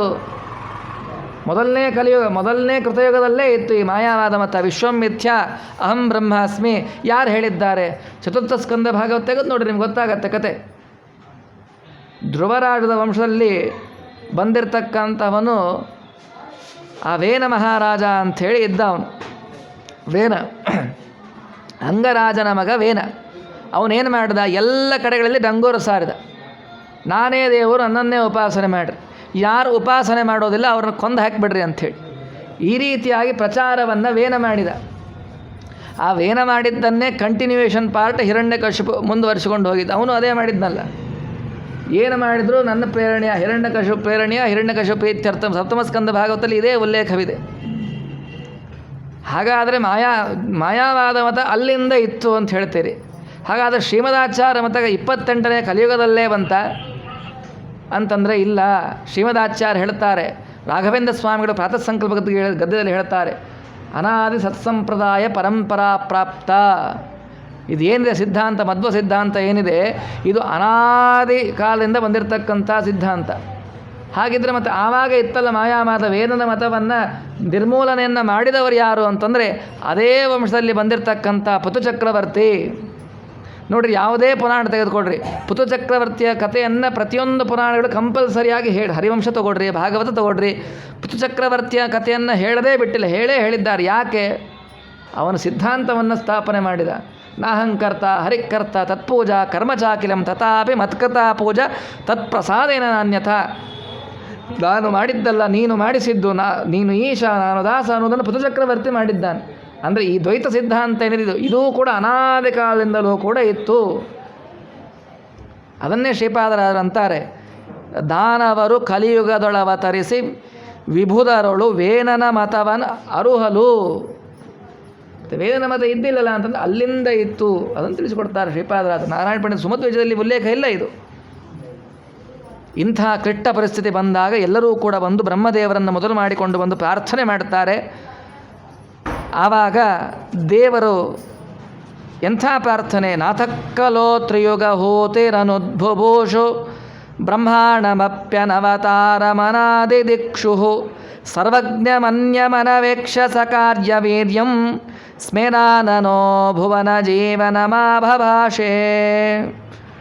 ದೇವರನ್ನು ಪ್ರಾರ್ಥನೆ ಮಾಡ್ತಾರೆ. ದೇವರಿಗೆ ತ್ರಿಯುಗಾಹೂತಿ ಅಂಥೇಳಿ ಹೆಸರು. ಭಗವಂತ 3 ಯುಗದಲ್ಲಿ ಮಾತ್ರ ಅವತಾರ ಮಾಡ್ತಾನೆ, ಕೃತ ತ್ರೇತ್ವ ದ್ವಾಪರ ಯುಗದಲ್ಲಿ. ಹಾಗಾಗಿ ಇವರ ಪ್ರಾರ್ಥನೆ ಮಾಡಿದಾಗ ಸುಜ್ಞಾನವನ್ನು ಕೊಡಲಿಕ್ಕೆ ಅವತಾರವನ್ನು ಮಾಡಬೇಕು ಅಂತೇಳಿ ಪ್ರಾರ್ಥನೆ ಮಾಡಿದಾಗ ದೇವರಂದ ಕಲಿಗಾಲದಲ್ಲಿ ನನಗೆ ಅವತಾರವಿಲ್ಲ. ಹೌದ್ರಿ, ದೇವರು ಯಾಕೆ ಕಲಿಗಾಲದಲ್ಲಿ ಅವತಾರ ಮಾಡೋದಿಲ್ಲ? ಈ ಕೆಲವು ಪ್ರಶ್ನೆ ಕೇಳ್ತಾರೆ, ಯಾಕೆ ಮಾಡಬಾರ್ದಾಗಿತ್ತು? ಮಾಡಿದರೆ ಒಳ್ಳೆಯದೇ ಆಗ್ತಾ ಇತ್ತಲ್ಲ. ಇದು ಪ್ರಶ್ನೆ ಹೇಗಿದೆ ಅಂತಂದರೆ, ಸೂರ್ಯ ಯಾಕೆ ರಾತ್ರಿ ಉದಯಿಸೋದಿಲ್ಲ ಅನ್ನೋ ಇದು ಪ್ರಶ್ನೆ. ಸೂರ್ಯ ಹುಟ್ಟೋದು ಬೆಳಿಗ್ಗೆನೆ, ರಾತ್ರಿ ಉದಯಿಸೋದಿಲ್ಲ. ಸೂರ್ಯ ಹುಟ್ಟೋದು ಯಾವತ್ತಿಗೂ ಬೆಳಿಗ್ಗೆನೇ ಹುಟ್ಟೋದು. ಹಾಗಿದೆ ಇವ್ರ ಪ್ರಶ್ನೆ.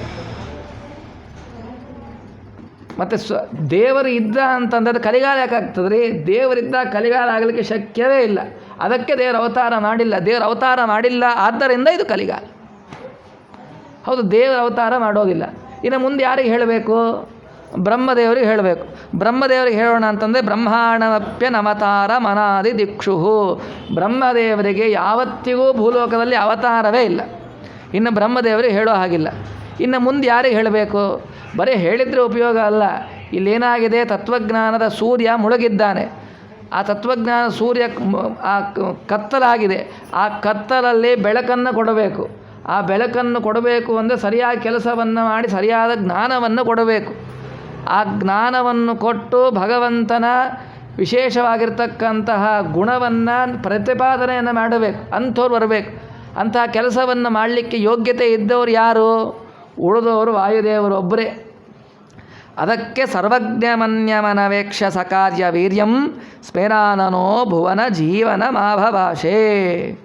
ಇಡೀ ಜಗತ್ತಿನ ಉಸಿರಾದ ಆ ವಾಯುದೇವರನ್ನು ನೋಡಿ ಪರಮಾತ್ಮ, ಈ ನನ್ನ ಕೆಲಸವನ್ನು ಮಾಡಲಿಕ್ಕೆ ನಿನ್ನನ್ನು ಬಿಟ್ಟು ಬೇರೆ ಯಾರಿಗೂ ಸಾಧ್ಯವಿಲ್ಲ ಅಂಥೇಳಿ ಮುಗುಳ್ನಗೆಯಿಂದ ಹೇಳಿದ್ದಂಥ ದೇವರು. ಹೌದು, ದೇವರು ಆಜ್ಞೆ ಮಾಡಿದರೆ ಆಗಿತ್ತು. ದೇವರು ನಗ್ತಾ ಯಾಕೆ ಹೇಳಿದ ಅಂದರೆ, ದೇವರಿಗೆ ವಾಯುದೇವರಿಗೆ ಹೇಳಲಿಕ್ಕೆ ಸ್ವಲ್ಪ ಸಂಕೋಚ ಆಯ್ತಂತ. ಯಾಕೆ ಸಂಕೋಚ ಆಯಿತು ಅಂದರೆ, ಪೂರ್ವದಲ್ಲಿ ನನ್ನ ಆಜ್ಞೆಯಿಂದ ಅನೇಕ ಕೆಲಸವನ್ನು ಮಾಡಿದ್ದಾರೆ. ಹನುಮತ ಅವತಾರವನ್ನು ಮಾಡಿಕೊಂಡು ಅಲ್ಲಿ ನನ್ನ ಸೇವಾ ಮಾಡಿದ್ದಾರೆ.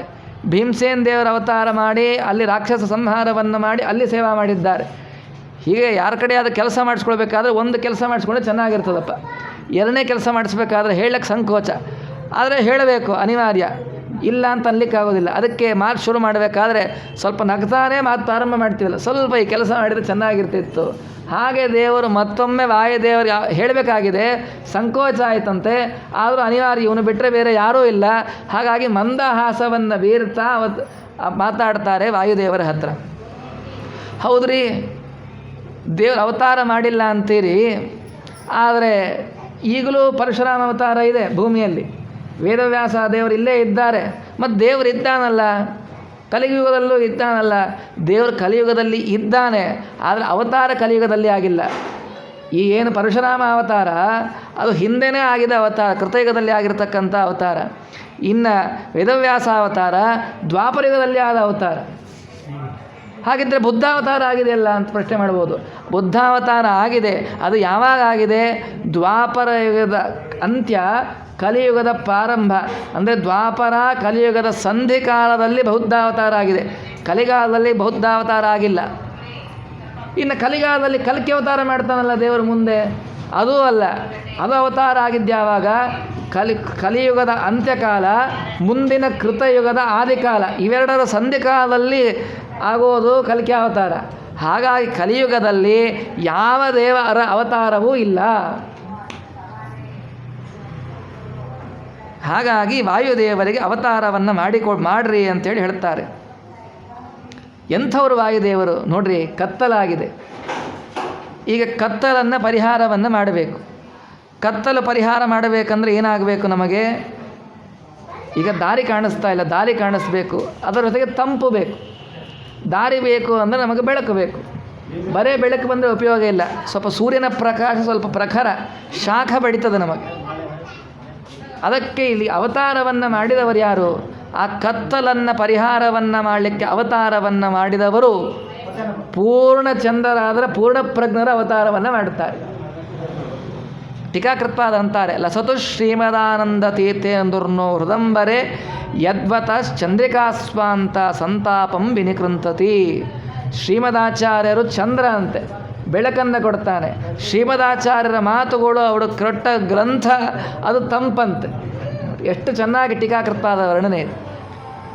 ಹೀಗೆ ಇವರು ಪ್ರಾರ್ಥನೆ ಮಾಡಿದ್ದಕ್ಕೆ ಅವರು ಅವತಾರವನ್ನು ಮಾಡಬೇಕು ಅಂಥೇಳಿ ದೇವರ ಆಜ್ಞೆ ಮಾಡ್ತಾನೆ. ದೇವರು ಮಾಡಿರ್ತಕ್ಕಂಥ ಆಜ್ಞೆ ಎಂಥದ್ದು? ವೇದಾಂತ ಮಾರ್ಗ ಪರಿಮಾರ್ಗಣ ದೀನ ದೂನ ದೈವಿ ಪ್ರಜಾ ವಿಶರಣ ಕರುಣಾಪದಂ ನಃ ಆನಂದಯೇ ಸುಮುಖ ಭೂಷಿತ ಭೂಮಿ ಭಾಗೋ ರೂಪಾಂತರೇಣ ಮಮ ಸದ್ಗುಣ ನಿರ್ಣಯೇನ. ಏನಾಗ್ಬಿಟ್ಟಿತ್ತು ಆವಾಗ ಅಂತಂದರೆ ವೇದಾಂತ ಮಾರ್ಗ, ವೇದಾಂತಗಳೆಲ್ಲ ಭ್ರಷ್ಟವಾಗಿ ಹೋಗಿತ್ತಂತೆ. ವೇದಾಂತ ಅಂತೇಳಿ ಯಾವುದನ್ನು ಸ್ವೀಕಾರ ಮಾಡಬೇಕು? ಮುಖ್ಯವಾಗಿ ಬ್ರಹ್ಮಸೂತ್ರವನ್ನು ಸ್ವೀಕಾರ ಮಾಡಬೇಕು. ಯಾಕೆ? ಬ್ರಹ್ಮಸೂತ್ರಕ್ಕೆ ಅಪವ್ಯಾಖ್ಯಾನಗಳನ್ನು ಬರೆದು ಬಿಟ್ಟಿದ್ದು. ಸರಿಯಾದ ಬ್ರಹ್ಮಸೂತ್ರಗಳ ಅರ್ಥವನ್ನು ತಿಳಿಸಬೇಕಾಗಿದೆ. ಎಷ್ಟು ದೊಡ್ಡದು ಗೊತ್ತು ಬ್ರಹ್ಮಸೂತ್ರ, ಊಹೆ ಮಾಡಲಿಕ್ಕೂ ಕಷ್ಟ.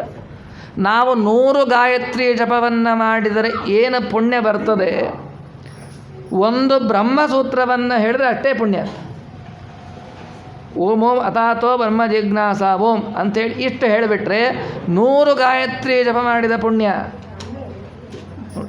ಇಂಥದಕ್ಕೆ ಅರ್ಥ ವ್ಯತ್ಯಾಸ ಮಾಡಿಬಿಟ್ರೆ, ತಪ್ಪು ಅರ್ಥವನ್ನು ಹೇಳಿಬಿಟ್ರೆ. ಹಾಗಾಗಿ ಅದನ್ನು ಸರಿ ಮಾಡಬೇಕಾಗಿದೆ. ಸರಿ ಮಾಡಿ ನನ್ನ ಸಜ್ಜನರು ಯಾರು ನನ್ನನ್ನು ಪಡಿಬೇಕು ಅಂಥೇಳಿ ಅಪೇಕ್ಷೆ ಇದ್ದಾರೆ ಅಂಥವರಿಗೆ ಸರಿಯಾದ ತತ್ವಜ್ಞಾನವನ್ನು ಪಡಿಬೇಕು ಅಂತವರಿದ್ದಾರಲ್ಲ, ಅವರಿಗೆ ಸರಿಯಾದ ಜ್ಞಾನವನ್ನು ಕೊಡಲಿಕ್ಕೆ ನೀನು ಭೂಮಿಯಲ್ಲಿ ಹೋಗಿ ರೂಪಾಂತರೇಣ ಮಮ ಸದ್ಗುಣ ನಿರ್ಣಯೇನ ಅವತಾರವನ್ನು ಮಾಡಿ ನನ್ನ ಗುಣಗಳನ್ನು ಪ್ರತಿಷ್ಠಾಪನೆ ಮಾಡು. ಅದೇ ರೂಪಾಂತರೇಣ ಅಂಥೇಳಿ ಯಾಕೆ ಹೇಳಿದರು ದೇವರು? ಅವತಾರ ಮಾಡಿ ಸರಿಯಾದ ಜ್ಞಾನವನ್ನು ಕೊಡು ಅಂಥೇಳಿ ಹೇಳಿಬಿಟ್ಟಿದ್ರಾಗಿತ್ತಲ್ಲ ಅಂತಂದರೆ ಅಲ್ಲ. ಯಾಕೆ ರೂಪಾಂತರದಿಂದ ಅಂತಂದರೆ ಈಗಲೂ ಕೂಡ ಹನುಮಂತನ ರೂಪ ಇದೆ ಕಿಂಪುರುಷ ಖಂಡದಲ್ಲಿ. ಯಾಕೆ? ಹನುಮಂತ ದೇವರು ಚಿರಂಜೀವಿಗಳು. ಈಗಲೂ ಕಿಂಪುರುಷ ಖಂಡದಲ್ಲಿ ಶತಕೋಟಿ ವಿಸ್ತೀರ್ಣವಾಗಿರ್ತಕ್ಕಂಥ ರಾಮಾಯಣವನ್ನು ಪಾರಾಯಣವನ್ನು ಮಾಡಿ ಸ್ತೋತ್ರವನ್ನು ಮಾಡುತ್ತಾ ಇದ್ದಾರೆ ಭಗವಂತನಿಂದ. ಹಾಗಾಗಿ ಆ ರೂಪದಿಂದ ಬೇಡ, ಮತ್ತೊಂದು ರೂಪವನ್ನು ಸ್ವೀಕಾರವನ್ನು ಮಾಡು ಅನ್ನೋದಕ್ಕೆ ರೂಪಾಂತರೇಣ ಮಮ ಸದ್ಗುಣ ನಿರ್ಣಯೇನ ಅನ್ನೋ ಮಾತನ್ನು ಅಲ್ಲಿ ಹೇಳ್ತಾರೆ. ಆ ದೇವರ ಮಾತಿನಂತೆ ದೇವರ ಆಜ್ಞೆಯಿಂದ ವಾಯುದೇವರು ಅವತಾರವನ್ನು ಮಾಡಲಿಕ್ಕೆ ನಿರ್ಣಯ ಮಾಡಿದರು. ಹೌದು, ವಾಯುದೇವರು ಭೂಮಿಯಲ್ಲಿ ಅವತಾರವನ್ನು ಯಾಕೆ ಮಾಡ್ತಾರೆ ಅದನ್ನು ತಿಳಿಸಿಕೊಡ್ತಾರೆ. ಆದೇಶ ಮೌಲಿಮಣಿ ಮುಜ್ವಲ ವರ್ಣಮೇನಂ ಬದ್ಧಾಂಜಲಿರ್ ಮರುಧನರ್ಘ್ಯ ಮದತ್ತ ಮೂರ್ಧ್ನ ಹರಾವಲೀಮಿವ ಹೃದಾ ವಿಬುಧೇಂದ್ರಯಾಂಚ ಬಿಭ್ರಂ ನಿಜಾನನು ಜಿಗುಕ್ಷುರವಾತಿ ತೀರ್ಷತ್. ನೋಡ್ರಿ, ವಾಯುದೇವರು 3 ಕಾರಣದಿಂದ ಭೂಮಿಯಲ್ಲಿ ಅವತಾರವನ್ನು ಮಾಡುತ್ತಾರೆ. ಮೊದಲನೇ ಕಾರಣ ಯಾವುದು? ಆದೇಶಂ, ಭಗವಂತನ ಆದೇಶ. ಹೇ ವಾಯುದೇವ, ನೀನು ಭೂಮಿಯಲ್ಲಿ ಹೋಗಿ ಸರಿಯಾದ ಜ್ಞಾನವನ್ನು ಕೊಡು. ಇದು ದೇವರು ಮಾಡಿರ್ತಕ್ಕಂಥ ಆದೇಶ. ದೇವರ ಆದೇಶ ಇದು ಮೊದಲನೇ ಕಾರಣ. ಅದನ್ನು ಮೊದಲನೇ ಲೈನಲ್ಲೇ ತಿಳಿಸಿಬಿಡ್ತಾರೆ. ಹೇಗಿದೆ? ಆದೇಶ ಮೌಲಿಮಣಿ ಮುಜ್ವಲ ವರ್ಣಮೇನಂ. ದೇವರ ಆಶೀರ್ವಾದ ಅಂತಕ್ಕಂಥ ಮಣಿಖಚಿತವಾಗಿರ್ತಕ್ಕಂಥ ಕಿರೀಟವನ್ನು ತಮ್ಮ ತಲೆ ಮೇಲಿಟ್ಟುಕೊಂಡ್ರಂತೆ ವಾಯುದೇವರು. ಅದು ಹೇಗಿಟ್ಕೊಂಡ್ರು ಕಿರೀಟವನ್ನು? ದೇವರು ಹೇಳಿದ್ರು ಮಾಡ್ತೀನಿ ಅಲ್ಲ, ಅಷ್ಟೇ ವಿನಯದಿಂದ ಬದ್ಧಾಂಜಲಿ ಮರುಧನರ್ಘ್ಯ ಮದತ್ತ ಮೂರ್ಧ್ನ, ದೇವರ ಆದೇಶ ಅಂತಕ್ಕಂಥ ಕಿರೀಟವನ್ನು ಕಟಿಬದ್ಧರಾಗಿ ಬಾಗಿ ಬೊಗ್ಗಿ ಅದನ್ನು ಸ್ವೀಕಾರ ಮಾಡ್ತಾರೆ. ದಾಟತನದಿಂದ, ಅಹಂಕಾರದಿಂದ ಅಲ್ಲ. ದೇವರು ನನಗೆ ಹೇಳ್ತಾನೆ, ನನ್ನ ಬಿಟ್ಟು ಬೇರೆ ಯಾರಿಗೂ ಹೇಳಿಲ್ಲ ಅಂತ ಗರ್ವದಿಂದ ಅಲ್ಲ, ಅತ್ಯಂತ ವಿನಯದಿಂದ ಸ್ವೀಕಾರ ಮಾಡ್ತಾರೆ ದೇವರ ಆಜ್ಞೆ. ಇನ್ನು ಎರಡನೇದು ಯಾವುದು?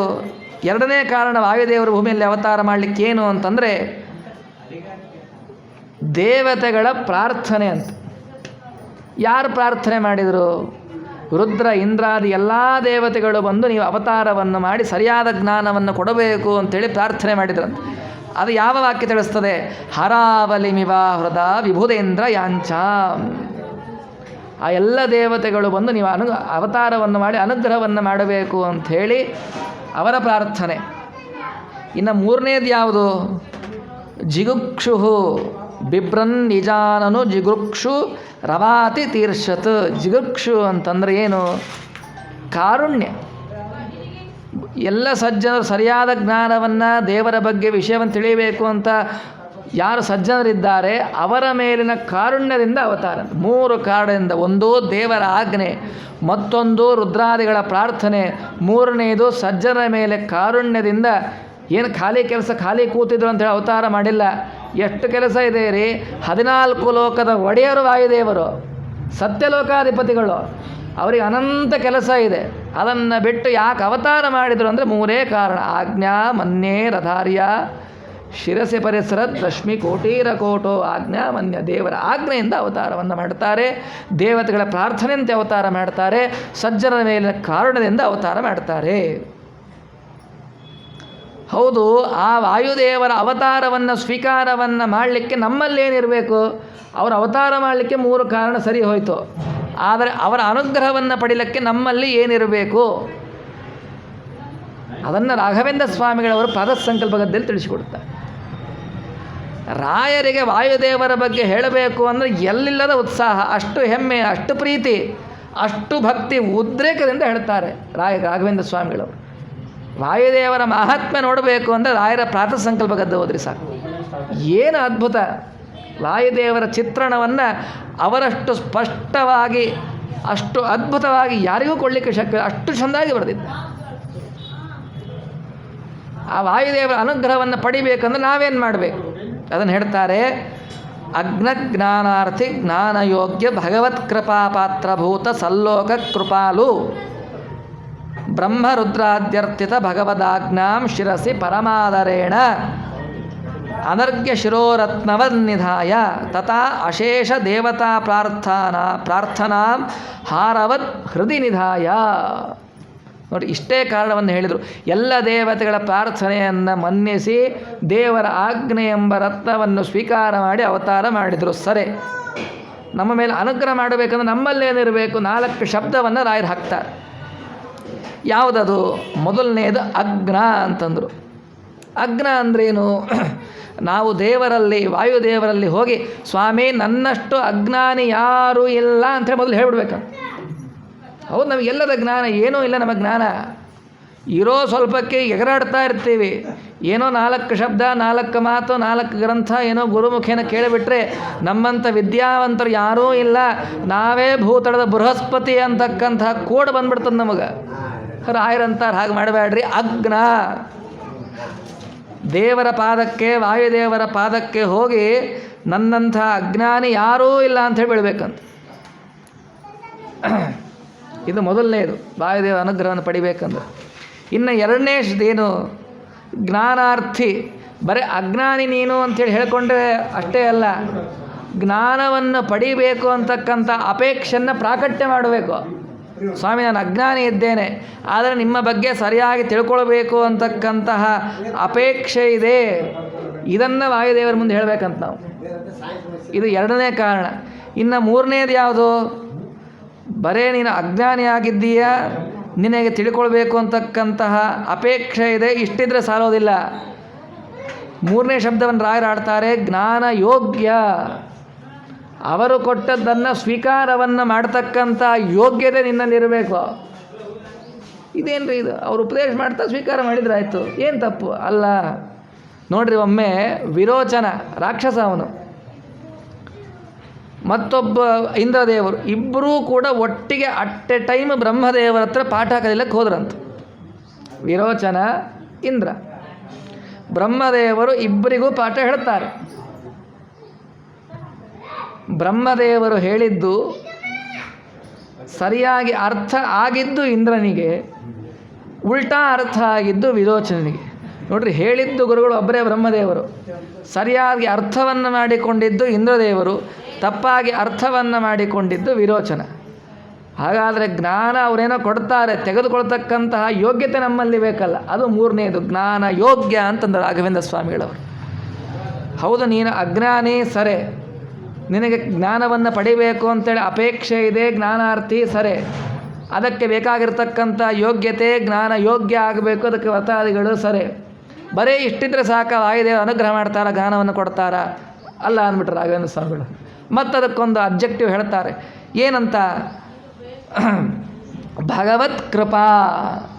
ಇಷ್ಟೆಲ್ಲರ ಜೊತೆಗೆ ದೇವರ ಅನುಗ್ರಹ, ದೇವರ ಕೃಪೆ ನಿಮ್ಮ ಮೇಲೆ ಇದ್ದರೆ ವಾಯುದೇವರು ಉಪದೇಶ ಮಾಡ್ತಾರೆ, ಅಂದರೆ ಮಾಡೋದಿಲ್ಲ. ನೋಡ್ರಿ, ಈ 4 ಇದ್ದರೆ ವಾಯುದೇವರಿಂದ ಅನುಗ್ರಹವನ್ನು ಪಡೀಲಿಕ್ಕೆ ಸಾಧ್ಯ, ಇಲ್ಲ ಅಂತಂದರೆ ಇಲ್ಲ ಅಂತನ್ನೋದನ್ನು ತಿಳಿಸಿಕೊಡ್ತಾರೆ. ಹೀಗೆ ಭಗವಂತನ ಆಜ್ಞೆಯನ್ನು ತೆಗೆದುಕೊಂಡು ಭೂಮಿಯಲ್ಲಿ ಅವತಾರವನ್ನು ಮಾಡಬೇಕು. ಯಾರಲ್ಲಿ ಅವತಾರ ಮಾಡಬೇಕು? ಎಂಥವರಲ್ಲಿ ಅವತಾರವನ್ನು ಮಾಡಬೇಕು? ವಾಯುದೇವರ ಅವತಾರವನ್ನು ಮಾಡ್ತಾರೆ ಅಂತಂದರೆ ಅವರಲ್ಲಿ ಯೋಗ್ಯತೆ ಎಷ್ಟಿರಬೇಕು? ಎಷ್ಟು ತಪಸ್ಸು ಮಾಡಿದ್ರಂತೆ ಮಧ್ಯಗೇಹ ಭಟ್ಟರು, ವೇದವತಿ ದಂಪತಿಗಳು. ಪೂರ್ವೇಪಿ ಕರ್ದಮ ಪರಾಶರ ಪಾಂಡು ಮುಖ್ಯ ಯತ್ಸೇವಯ ಗುಣಗನಾಢ್ಯಮಪತ್ಯಮಾಪು ತಂಪೂರ್ಣ ಸದ್ಗುಣತನುಂ ಕರುಣಾಮೃತಾಬ್ಧಿಂ ನಾರಾಯಣಂ ಕುಲಪತಿಂ ಶರಣಂ ವ್ರಜೇಮ. ಯಾವ ರೀತಿಯಾಗಿ ಪೂರ್ವದಲ್ಲಿ ಕರ್ದಮರು ಕಪಿಲನಾಮಕ ಪರಮಾತ್ಮನ ಪಡೀಲಿಕ್ಕೋಸ್ಕರ ದೇವಹೂತಿ ಕರ್ದಮರು ತಪಸ್ಸನ್ನು ಮಾಡಿದರೋ, ಯಾವ ರೀತಿ ಪರಾಶರ ಮುನಿ ಸತ್ಯವತಿ ದೇವರು ವೇದವ್ಯಾಸ ದೇವರನ್ನು ಪಡೀಲಿಕ್ಕೆ ತಪಸ್ಸು ಮಾಡಿದರೋ, ಯಾವ ರೀತಿ ಭೀಮಸೇನ ದೇವರ ಅವತಾರವಾಗಲಿಕ್ಕೆ ಪೂರ್ವದಲ್ಲಿ ದೂರ್ವಾಸರ ಸೇವೆಯನ್ನು ಮಾಡಿದ್ದರಿಂದ ಭೀಮಸೇನ ದೇವರು ಹುಟ್ಟಿ ಬಂದರೋ, ಆ ರೀತಿಯಾಗಿ ತಪಸ್ಸು ಮಾಡಿದರು. ಎಂಥ ತಪಸ್ಸು! ಅದ್ಭುತವಾಗಿರ್ತಕ್ಕಂಥ ತಪಸ್ಸನ್ನು ಅವರು ಮಾಡ್ತಾ ಇದ್ದಾರೆ. ಅನೇಕ ವ್ರತಗಳನ್ನು ಮಾಡಿದರಂತೆ, ಅಪೂರ್ವವಾಗಿರ್ತಕ್ಕಂಥ ಸೇವೆಯನ್ನು ಮಾಡಿದ್ದಾರೆ, ಪಯೋವ್ರತವನ್ನು ಮಾಡಿದ್ದಾರೆ, ಎಲ್ಲವನ್ನು ತಿಳಿಸ್ತಾರಂತೆ. ತೀವ್ರೇ ಪಯೋವ್ರತ ಮುಖೇ ವಿವಿಧೈ ವ್ರತಾಗ್ರೇ ಜಾಯಾಪತಿ ಗುಣಗಣಾರ್ಣವ ಪುತ್ರ ಕಾಮೋ. ಅದ್ಭುತವಾಗಿರ್ತಕ್ಕಂಥ ಪುತ್ರ ಹುಟ್ಟಬೇಕು ಅಂಥೇಳಿ ಅದಿತಿ ಕಶ್ಯಪರು ಅವರ ಪಯೋವ್ರತವನ್ನು ಮಾಡಿದ್ದಕ್ಕೆ ವಾಮನ ದೇವರ ಅವತಾರ ಆಯ್ತಲ್ಲ, ಹಾಗೆ ಅದ್ಭುತವಾಗಿರ್ತಕ್ಕಂತಹ ಪಯೋವ್ರತವನ್ನು ಇವರೂ ಕೂಡ ಆಚರಣೆಯನ್ನು ಮಾಡಿದ್ದಾರೆ. ಭಗವಂತನ ಸೇವೆ ಮಾಡಿದರ ಫಲದಿಂದ ವಾಯುದೇವರು ಅಲ್ಲಿ ಹುಟ್ಟಿ ಬರ್ತಾ ಇದ್ದಾರೆ ಅಂತಕ್ಕನ್ನೋದನ್ನು ತಿಳಿಸ್ತಾರೆ. ಹೀಗೆ ವಾಸುದೇವ ಆ ಪಾಜಕ ಕ್ಷೇತ್ರದಲ್ಲಿ ಆ ವಸುದೇವ ಯಾವ ಮಧ್ಯಗೇಹ ಭಟ್ಟರು ಮತ್ತು ಆ ವೇದವತಿ ದೇವಿಯರಲ್ಲಿ ಹುಟ್ಟಿ ಬರ್ತಾ ಇದ್ದಾರೆ. ಆ ಜಗದ್ಗುರುವಿಗೆ ನಾಮಕರಣವನ್ನು ಮಾಡ್ತಾರೆ, ಜಾತಕರ್ಮಾದಿಗಳನ್ನು ಮಾಡ್ತಾರೆ. ಜ್ಞಾನಾರ್ಥಮೇವ ಯದಭೂತ ಸುದೇವ ಯೇಷ ಯದ್ವಾಸುದೇವ ಪದಭಕ್ತಿರತಪ್ಸದಾಸೋ. ಇಡೀ ಜಗತ್ತಿಗೆ ಜ್ಞಾನವನ್ನು ಕೊಳ್ಳಿಕ್ಕೆ ಬಂದಿರತಕ್ಕಂಥವರು. ಹಾಗಾಗಿ ಇವರಿಗೆ ವಾಸುದೇವ ಅಂತಕ್ಕಂಥ ನಾಮಕರಣವನ್ನು ವಸುದೇವ ಅಂತಕ್ಕಂಥ ನಾಮಕರಣವನ್ನು ಮಾಡುತ್ತಾರೆ. ಏನು ವಸುದೇವ ಅಂತಂದರೆ ಎರಡರ್ಥ. ವಸುದೇವ ಎಲ್ಲರಿಗೂ ಪ್ರಾಣವನ್ನು ಕೊಡ್ತಕ್ಕಂಥವನು, ಜ್ಞಾನವನ್ನು ಕೊಡ್ತಕ್ಕಂಥವನು. ಈ ಅರ್ಥದಿಂದ ನಾಮಕರಣವನ್ನು ಮಾಡುತ್ತಾರೆ. ಅನೇಕ ಬಾಲಲೀಲೆಗಳನ್ನು ತೋರಿಸ್ತಾರೆ. ಏನು ರೀ ಬಾಲಲೀಲೆಗಳು ಎಷ್ಟು! ನೋಡ್ರಿ, ತಾಯಿ ವೇದವತಿ ದೇವಿಯರು ವಸುದೇವನನ್ನು ಮನೆಯಲ್ಲೇ ಬಿಟ್ಟು ಹೋಗಿದ್ರು. ಕಲ್ಯಾಣಿ ದೇವಿ ಮನೆಯಲ್ಲಿದ್ದಾರೆ. ಇರಬೇಕಾದ್ರೆ ಏನಾಯಿತು, ಇದ್ದಕ್ಕಿದ್ದಂಗೆ ಅಳ್ಳಿಕ್ಕೆ ಪ್ರಾರಂಭವನ್ನು ಮಾಡಿದ. ತಾಯಿ ಮನೆ ಇರಲಿಲ್ಲ, ಏನು ಆಲೋಚನೆ ಮಾಡಬೇಕು, ಕೂಸಿಗೆ ಹಸಿವೆಯಾಗಿದೆಯೇನೋ ಅಂತ ಅಂದ್ಕೊಂಡ್ಲು. ಹುರುಳಿ ಬೇಯಿಸಿಟ್ಟಿದ್ಲು, ಪಶುಗಳಿಗೆ ಹಾಕ್ತಕ್ಕಂಥ ಗ್ರಾಸ ಹುರುಳಿ. ಆ ಹುರುಳಿಯನ್ನು ವಸುದೇವನ ಬಾಯಿಗೊಂದು ಹಾಕಿದ್ಲು, ವಾಸುದೇವನ ಬಾಯಿಗೆ. ವಸುದೇವ ಅದನ್ನು ತಿಂದುಬಿಟ್ಟ. ಅಳು ನಿಲ್ಲಿಸಿದರು. ಮತ್ತೆ ಅದು ಮತ್ತೆ ತಿಂದ ಮೇಲೆ ಮತ್ತೆ ಅಳ್ಳಿಕ್ಕೆ ಪ್ರಾರಂಭ. ಮತ್ತೆ ಇನ್ನೊಂದು ಹುರುಳಿ ಹೀಗೆ ಹಾಕಿದ್ರು ಒಂದು ಸೇರು ಹುರುಳಿ ತಿಂದುಬಿಟ್ರಿ ಪುಟ್ಟ ಮಗು. ಏನು ತಾಯಿ ಬಂದು ನೋಡ್ತಾಳೆ, ಹೆದರ್ತಾಳೆ. ಇದು ಇಷ್ಟು ಹುರುಳಿ ತಿಂದುಬಿಟ್ರೆ ಯಾರು ಬದುಕ್ತಾರೆ, ಇನ್ನು ಕೂಸು ಹೋಗೇ ಬಿಡ್ತದೆ. ಈ ಒಂದಕ್ಕೆ ಕಾಲಕೂಟ ವಿಷವನ್ನೇ ಕುಡಿದಿರ್ತಕ್ಕಂಥ ವಾಯುದೇವರಿಗೆ ಈ ಹುರುಳಿ ತಿಂದಿದ್ದು ಏನಾಗ್ಬೇಕ್ರಿ? ಇಡೀ ಬಂಗಾರದ ಸಮುದ್ರ ಮಥನಾದಾಗ ಬಂಗಾರದ ಕೊಡೋದು ತುಂಬ ವಿಷ ಬಂದಿತ್ತು. ಆ ವಿಷವನ್ನು ಇಡೀ ಆಗಿರ್ತಕ್ಕಂಥ ವಿಷವನ್ನು 99% ಅಷ್ಟೂ ಪಾನ ಮಾಡಿ ಉಳಿದ 1% ರುದ್ರದೇವರಿಗೆ ಕೊಟ್ಟಿದ್ದಾರೆ ಮಹಾನುಭಾವರು. ಆ ವಿಷವನ್ನೇ ಕುಡಿದಿರ್ತಕ್ಕಂತಹ ವಾಯುದೇವರಿಗೆ ಈ ಹುರುಳಿಯಿಂದ ಅಜೀರ್ಣ ಆಯಿತು. ಇವರು ಇರೋದು ಏನಿಲ್ಲ, ಆರಾಮಾಗಿ ಆಖಣಾಶ್ಮರಿ ಇವರು, ಅಷ್ಟೇ ಗಟ್ಟಿಯಾಗಿ ಇದ್ದರು, ಏನೇನೇನೇನೂ ಆಗಿದ್ದಿಲ್ಲ. ನೋಡಿ ಇದು ಹೇಗಿದೆ ಅಂತಂದರೆ, ಕೃಷ್ಣನಿಗೂ ಮತ್ತು ನಾವು ಆಚಾರ್ಯರ ಬಾಲಚರಿತ್ರೆಯನ್ನು ನಾವು ಅನ್ವಯ ಮಾಡಿ ನೋಡ್ಬೋದು. ಶ್ರೀಕೃಷ್ಣ ವಿಷವನ್ನು ಜೀರ್ಣಿಸ್ಕೊಂಡಿದ್ದ. ಯಾರ್ದು? ಪೂತನಿದು. ವಿಷವನುಣಿಸಲು ಬಂದ ಅಸುರ ಪೂತನೀಯ ಕೊಂದ ವಶವಲ್ಲವೋ ಯಶೋದೆ ಕಂದ ವಿಷವನುಂಡ ಬಾಯೊಳೊಮ್ಮೆ ವಶವಲ್ಲವೋ ಯಶೋದೆ ಕಂದ ವಿಷವನುಂಡ ಬಾಯೊಳೊಮ್ಮೆ ಮುದ್ದು ತಾರೋ ರಂಗ ಎದ್ದು ಬಾರೋ. ಹೀಗೆ ಅಲ್ಲಿ ವಿಷವನುಂಡು ದೇವರ ಪರಿಹಾರ ಮಾಡಿಕೊಂಡಿದ್ರೆ ಅಷ್ಟೂ ಹುರುಳಿಯನ್ನು ತಿಂದು ಏನೂ ಆಗಿದ್ದಿಲ್ಲ. ಹಾಗೇ ಬದುಕಿದ್ದವರು ನಮ್ಮ ಜಗದ್ಗುರುಗಳಾಗಿರ್ತಕ್ಕಂಥವ್ರು. ಇನ್ನು ಮುಂದೆ ತಂದೆಯ ಋಣವನ್ನು, ಒಂದು ಹುಣಸೆ ಪಿಕ್ಕವನ್ನು ಕೊಟ್ಟು ಅವರೆಲ್ಲ ಋಣವನ್ನು ಕೂಡ ಪರಿಹಾರವನ್ನು ಮಾಡಿದ್ದು. ಇದೆಲ್ಲ ಎಷ್ಟು ಆಶ್ಚರ್ಯ ಅಲ್ವ? ಲೋಕದಲ್ಲಿ ಆಶ್ಚರ್ಯ. ತಂದೆ ನಾನು ಸಾಲವನ್ನು, ಈಗ ನಾವೇನಾದರೂ ಸಾಲ ಕೊಟ್ಟಿದ್ರೆ ಸಾಲ ಕೊಟ್ಟು ವಾಪಸ್ ಕೊಡು ಅಂತ, ನೀ ಕೊಟ್ಟೇ ಇಲ್ಲ ಅಂತೇಳಿ ದಬಾಕ್ಬಿಡ್ತೀವಿ. ಆದರೆ ಬಹಳ ಸಾತ್ವಿಕರು, ಅವರು ಸುಳ್ಳು ಹೇಳಲಿಲ್ಲ, ಊಟನೂ ಮಾಡಲಿಲ್ಲ. ಯಾಕಂದರೆ ಸಾಲ ಕೇಳೋದು ಮನೆ ಹೊರಗೆ ಬಿಡಾಗಲ ಹತ್ರ ನಿಂತಿದ್ದ. ಅವನು ಬಿಟ್ಟು ಊಟ ಮಾಡಲಿಕ್ಕೆ ಇಷ್ಟ ಇಲ್ಲ, ಕೊಳ್ಳಿಕ್ಕೆ ಹಣ ಇದ್ದಿಲ್ಲ, ಅವನು ಇಸ್ಕೊಳ್ಳಾರ್ದಂಗೆ ಹೋಗ್ತಾ ಇಲ್ಲ. ಆವಾಗ ಪುಟ್ಟ ಬಾಲಕ ಬಂದು ಕೇಳ್ತಾನೆ, ಏನು ಬೇಕಾಗಿತ್ತು? ಇಲ್ಲ ನಿಮ್ಮಪ್ಪ ಸಾಲ ಕೊಟ್ಟಿದ್ದಿಲ್ಲ. ಹೋಗಿ ಒಂದು 4 ಹುಣಸೆ ಪೆಚ್ಚಿಗೆ ಆರಿಸ್ಕೊಂಡು ತಗೋ ಅಂಥೇಳಿ ಕೊಡ್ತಾನೆ. ನೋಡಿ ತಂದೆಗೆ ಇದೇನು ಹುಣಸೆ ಪಿಕ್ಕ, ಆದರೆ ಅವನಿಗೆ ಆ ಹುಣಸೆ ಪಿಕ್ಕವೇ ವಿಶೇಷವಾಗಿ ಧನ ಕಣ್ಣಂತೆ ಕಾಣಿಸ್ತಾನೆ. ನೋಡಿ ಜ್ಞಾನವನ್ನೇ ತನ್ಮುಖಾಂತರ ವಾಯುದೇವರು ಅಲ್ಲಿ ಕೊಡಿಸ್ತಾರೆ ಅಂತಕ್ಕಂಥ ವಿಷಯವನ್ನು ಅಲ್ಲಿ ತಿಳಿಸ್ತಾರೆ. ಮುಂದೆ ಮಧ್ಯಗೇಹ ಭಟ್ಟರು ಅಲ್ಲಿ ಪುರಾಣವನ್ನು ಹೇಳಬೇಕಾದ್ರೆ ನೀವು ಹೇಳ್ತಕ್ಕಂಥ ಪುರಾಣ ತಪ್ಪು, ಅದನ್ನು ಹೇಳುತ್ತಾನೆ. ಜಗದ್ಗುರುವಿಗೆ ಆನಮತಿ ಸ್ವಯಮೇವ, ಯಾವ ಸರಸ್ವತೀ ದೇವಿ, ಯಾವ ಭಾರತೀ ದೇವಿಯರು, ಯಾವ ವಾಯುದೇವರ ಮುಂದೆ ಬಂದು ಜ್ಞಾನಕ್ಕಾಗಿ ಬಾಗಿ ನಿಲ್ತಾರೆ, ಅಂಥ ಜಗದ್ಗುರುಗಳಿಗೆ ಆ ಅಂತಕ್ಕಂಥ ಅಕ್ಷರಾಭ್ಯಾಸ, ಇವೆಲ್ಲ ಲೋಕವಿಡಂಬನೆ. ಅವರೂ ಮಾಡಿಕೊಡ್ತಾರೆ, ಅಕ್ಷರಾಭ್ಯಾಸ ಮಾಡಿಸಿಕೊಡ್ತಾರೆ. ಆ ಅಕ್ಷರಾಭ್ಯಾಸವನ್ನು ಮಾಡಿದ ಮೇಲೆ ವಾಸುದೇವ ಮೊಟ್ಟ ಮೊದಲ ಪ್ರವಚನ ಬಾಲಕನೇ ಇದ್ದಾಗಲೇ ತಂದೆ ಉಪನ್ಯಾಸ ಮಾಡ್ತಾಯಿದ್ರು. ಅಲ್ಲಿ ಲಿಕುಚ ಅಂತಕ್ಕಂಥ ಒಂದು ಶಬ್ದವನ್ನು ಅರ್ಥವನ್ನು ಹೇಳ್ತಕ್ಕಂಥ ಪ್ರಸಂಗ, ಅದನ್ನು ಹೇಳದೇ ಮುಂದೆ ಹೋಗಿಬಿಟ್ರು. ಅದರ ಅರ್ಥವನ್ನು ಹೇಳ್ರಿ, ಅದರ ಹೆಬ್ಬಲಸು ಅಂತಕ್ಕಂಥ ಅರ್ಥವನ್ನು ಹೇಳಿ ಎಲ್ಲರಿಗೂ ಕೂಡ ಆಶ್ಚರ್ಯವನ್ನು ಮಾಡಿರ್ತಕ್ಕಂಥ ಪ್ರಸಂಗ. ಮುಂದೆ ಅದ್ಭುತವಾಗಿರ್ತಕ್ಕಂಥ ವಿಶೇಷವಾಗಿರ್ತಕ್ಕಂಥ ಸಮಯದಲ್ಲಿ ಆ ಬಾಲಕನಿಗೆ ವಾಸುದೇವನಿಗೆ ಉಪನಯನವನ್ನು ಮಾಡುತ್ತಾರೆ. ಏನು ತೇಜಸ್ಸು, ಮೊದಲೇ ತೇಜಸ್ಸು. ಎಲ್ಲ ಕರ್ಮವನ್ನು, ಅಗ್ನಿ ಕಾರ್ಯವನ್ನು ಮಾಡ್ತಾರೆ, ಸಂಧ್ಯಾವಂದನಾದಿಗಳನ್ನು ಮಾಡ್ತಾರೆ. ಪ್ರತಿಯೊಂದನ್ನು ಹೇಗೆ ಮಾಡ್ತಾರೆ ಅಂತ ಅನ್ನೋದನ್ನು ಹೀಗೆ ತಿಳಿಸ್ತಾರೆ. ಆಗ ಗುರುಪುತ್ರನಿಗೂ ವಿಶೇಷವಾಗಿರ್ತಕ್ಕಂಥ ಅನುಗ್ರಹವನ್ನು ಕೂಡ ಅಲ್ಲಿ ಮಾಡ್ತಾರೆ. ಹೀಗೆ ಬಾಲಕ ಬೆಳೀತಾ ಬಂದಾಗ ನಾನು ಅವತಾರ ಮಾಡಿದ್ದೆ ಸನ್ಯಾಸವನ್ನು ಸ್ವೀಕಾರವನ್ನು ಮಾಡಲಿಕ್ಕೆ ಅಂತ ಹೇಳಿ ಮನೆಯಲ್ಲಿ ಹೋಗಿ ಹಿರಿಯರಿಗೆ ಹೇಳ್ತಾರೆ, ಸನ್ಯಾಸವನ್ನು ತೆಗೆದುಕೊಳ್ತೇವೆ, ಸನ್ಯಾಸದ ಮುನ್ಸೂಚನೆಯನ್ನು ಕೊಡ್ತಾರೆ. ಆದರೆ ಅವರು ಬೇಡ ಅಂಥೇಳಿ ಹೇಳ್ತಾರೆ. ನೋಡ್ರಿ, ಸನ್ಯಾಸ ತೊಗೊಂಡ್ರೆ ನಿಮ್ಮ ಕಣ್ಣೆದುರಿಗಾದರೂ ಇರ್ತೀನಿ, ನೀವು ಬೇಡ ಅಂತಂದರೆ ಸತ್ತೇ ಹೋಗಿಬಿಡ್ತೀನಿ. ಆವಾಗ ಹೆದರುಕೊಂಡು ಹಾಗೆ ಸ್ವೀಕಾರ ಮಾಡಲಿ, ಸನ್ಯಾಸಿಯಾಗಿ ಆದರೂ ಕಣ್ಣಿಗೆ ಕಾಣಿಸ್ತಾನ ಅಂಥೇಳಿ ತಂದೆ ತಾಯಿಗಳು ಒಪ್ಪಿಗೆಯನ್ನು ಕೊಡ್ತಾರೆ. ಮುಂದೆ ಯಾರಿಲ್ಲದ ಸನ್ಯಾಸ, ಅಚ್ಯುತ ಪ್ರೇಕ್ಷಾಚಾರ್ಯನ ಸನ್ಯಾಸವನ್ನು ಸ್ವೀಕಾರವನ್ನು ಮಾಡ್ತಾರೆ. ಹೌದು, ಅಚ್ಯುತ ಪ್ರೇಕ್ಷಾಚಾರ್ಯಗೆ ಶ್ರೀಮದಾಚಾರ್ಯಗೆ ಸನ್ಯಾಸವನ್ನು ಕೊಡ್ತಕ್ಕಂಥ ಯೋಗ್ಯತೆಯಲ್ಲಿಂದ ಬಂತು, ಅದನ್ನು ತಿಳಿಸ್ತಾರೆ. ಪುರೈಷ ಕೃಷ್ಣಾಕರ ಸಿದ್ಧ ಶುದ್ಧಿ ಮಧ್ವರಾನ್ನ ಭುಕ್ತ್ವ ಕಿಲ ಪಾಂಡವಾಲಯೇ. ಪಾಂಡವರ ಮನೆಯಲ್ಲಿ ಅನ್ನ ತಿಂದದ್ದರಿಂದ ಯೋಗ್ಯತೆ ಬಿತ್ತಂತೆ.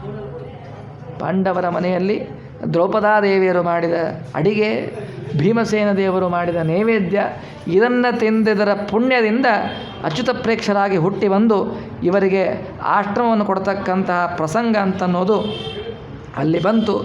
ಮುಂದೆ ಶಿಷ್ಯನಿಗೆ ಪಾಠವನ್ನು ಪ್ರಾರಂಭವನ್ನು ಮಾಡ್ತಾರೆ. ಆಗ ಇದ್ದದ್ದೇ ಒಂದು ಗ್ರಂಥ ಅದ್ವೈತ ಸಿದ್ಧಿ, ಅದರ ಮೇಲೆ ಪಾಠ ಪ್ರಾರಂಭ ಆಯಿತು. ಆ ಗುರುಗಳು ಮಂಗಳಾಚರಣೆ ಮಾಡಿದರು. 32 ಶಬ್ದ, ಒಂದು ಶ್ಲೋಕ ಅಂದರೆ 32 ಶಬ್ದ ಇರ್ತದೆ. ಆ 32 ಶಬ್ದದಲ್ಲಿ 32 ತಪ್ಪು ಕಂಡು ಬಿಟ್ಟರು. ಏನು ಮಾಡ್ತೀರಿ? ಅವತ್ತೇ ಪಾಠ ಪ್ರಾರಂಭ, ಅವತ್ತೇ ಪಾಠ ಕೃಷ್ಣಾರ್ಪಣ. ನಮ್ಮ ಆಚಾರ್ಯ 32 ಶಬ್ದದಲ್ಲಿ 32 ತಪ್ಪು ಹೇಳಿಬಿಟ್ರೆ ಅವ್ರು ಏನು ಪಾಠ ಹೇಳಬೇಕು? ಹಾಗಾಗಿ ಇನ್ನು ವೇದಾಂತ ಪಾಠ ಬೇಡ, ಭಾಗವತವನ್ನು ಪಾಠ ಹೇಳ್ತೇವೆ ಅಂಥೇಳಿ ಪ್ರಾರಂಭವನ್ನು ಮಾಡಿದ್ರು. ಆ ಭಾಗವತವನ್ನು ಪ್ರಾರಂಭವನ್ನು ಮಾಡಿದರೆ ಆವಾಗ ಅವರು ಹೇಳ್ತಾರೆ,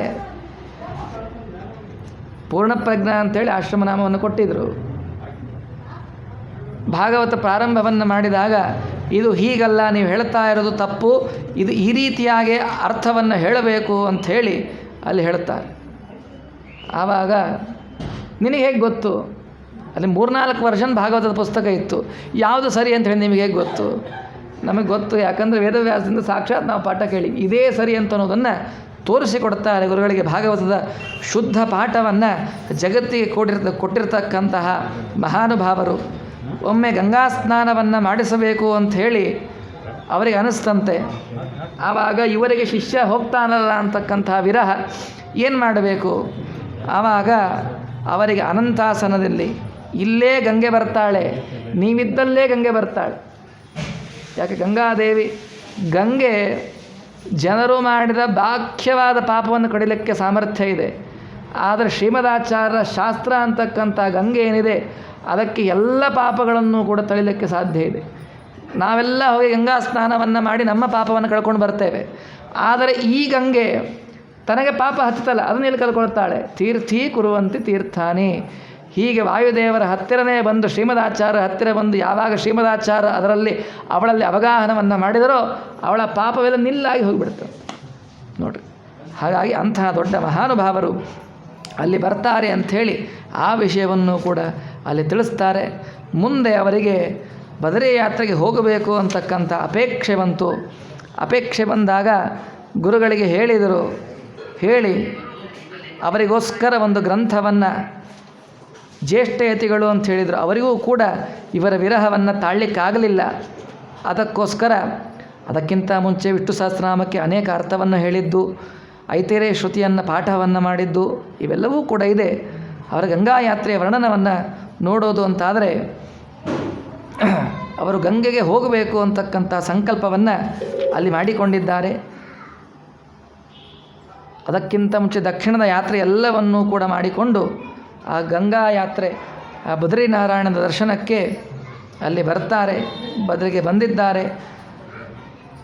ವಿಶೇಷವಾಗಿ ದೇವರ ಹತ್ರ ಹೋಗಬೇಕಾದ್ರೆ ಖಾಲಿ ಕೈಯಲ್ಲಿ ಹೋಗಬಾರ್ದಲ್ರಿ. ಗುರುಗಳ ಹತ್ರ ಹೋಗಬೇಕಾದ್ರೆ, ದೇವರ ಸನ್ನಿಧಿಗೆ ಹೋಗಬೇಕಾದ್ರೆ, ಮಕ್ಕಳಿರೋರ ಮನೆಗೆ ಹೋಗಬೇಕಾದ್ರೆ ಖಾಲಿ ಕೈಯಲ್ಲಿ ಹೋಗಬಾರ್ದಂತ, ಏನಾದರೂ ತೆಗೆದುಕೊಂಡು ಹೋಗಬೇಕಂತ. ಹಾಗೆ ಹೋಗ್ತಾ ಇರೋದು ಭಗವಂತನ ಹತ್ರ, ಖಾಲಿ ಕೈಯಲ್ಲಿ ಹೋಗಬಾರ್ದು ಅಂಥೇಳಿ ಗೀತಾಭಾಷ್ಯವನ್ನು ಬರೆದುಕೊಂಡು ತೆಗೆದುಕೊಂಡು ಹೋಗ್ತಾರೆ. ಆ ಗೀತಾಭಾಷ್ಯವನ್ನು ತೆಗೆದುಕೊಂಡು ದೇವರಿಗೆ ಸಮರ್ಪಣೆ ಮಾಡಿದರು. ಸಮರ್ಪಣೆ ಅಂತಂದ್ರೆ ಏನು? ಪುಸ್ತಕ ಇಟ್ಟು ಮಂಗಳಾರತಿ ಮಾಡೋದಲ್ಲ.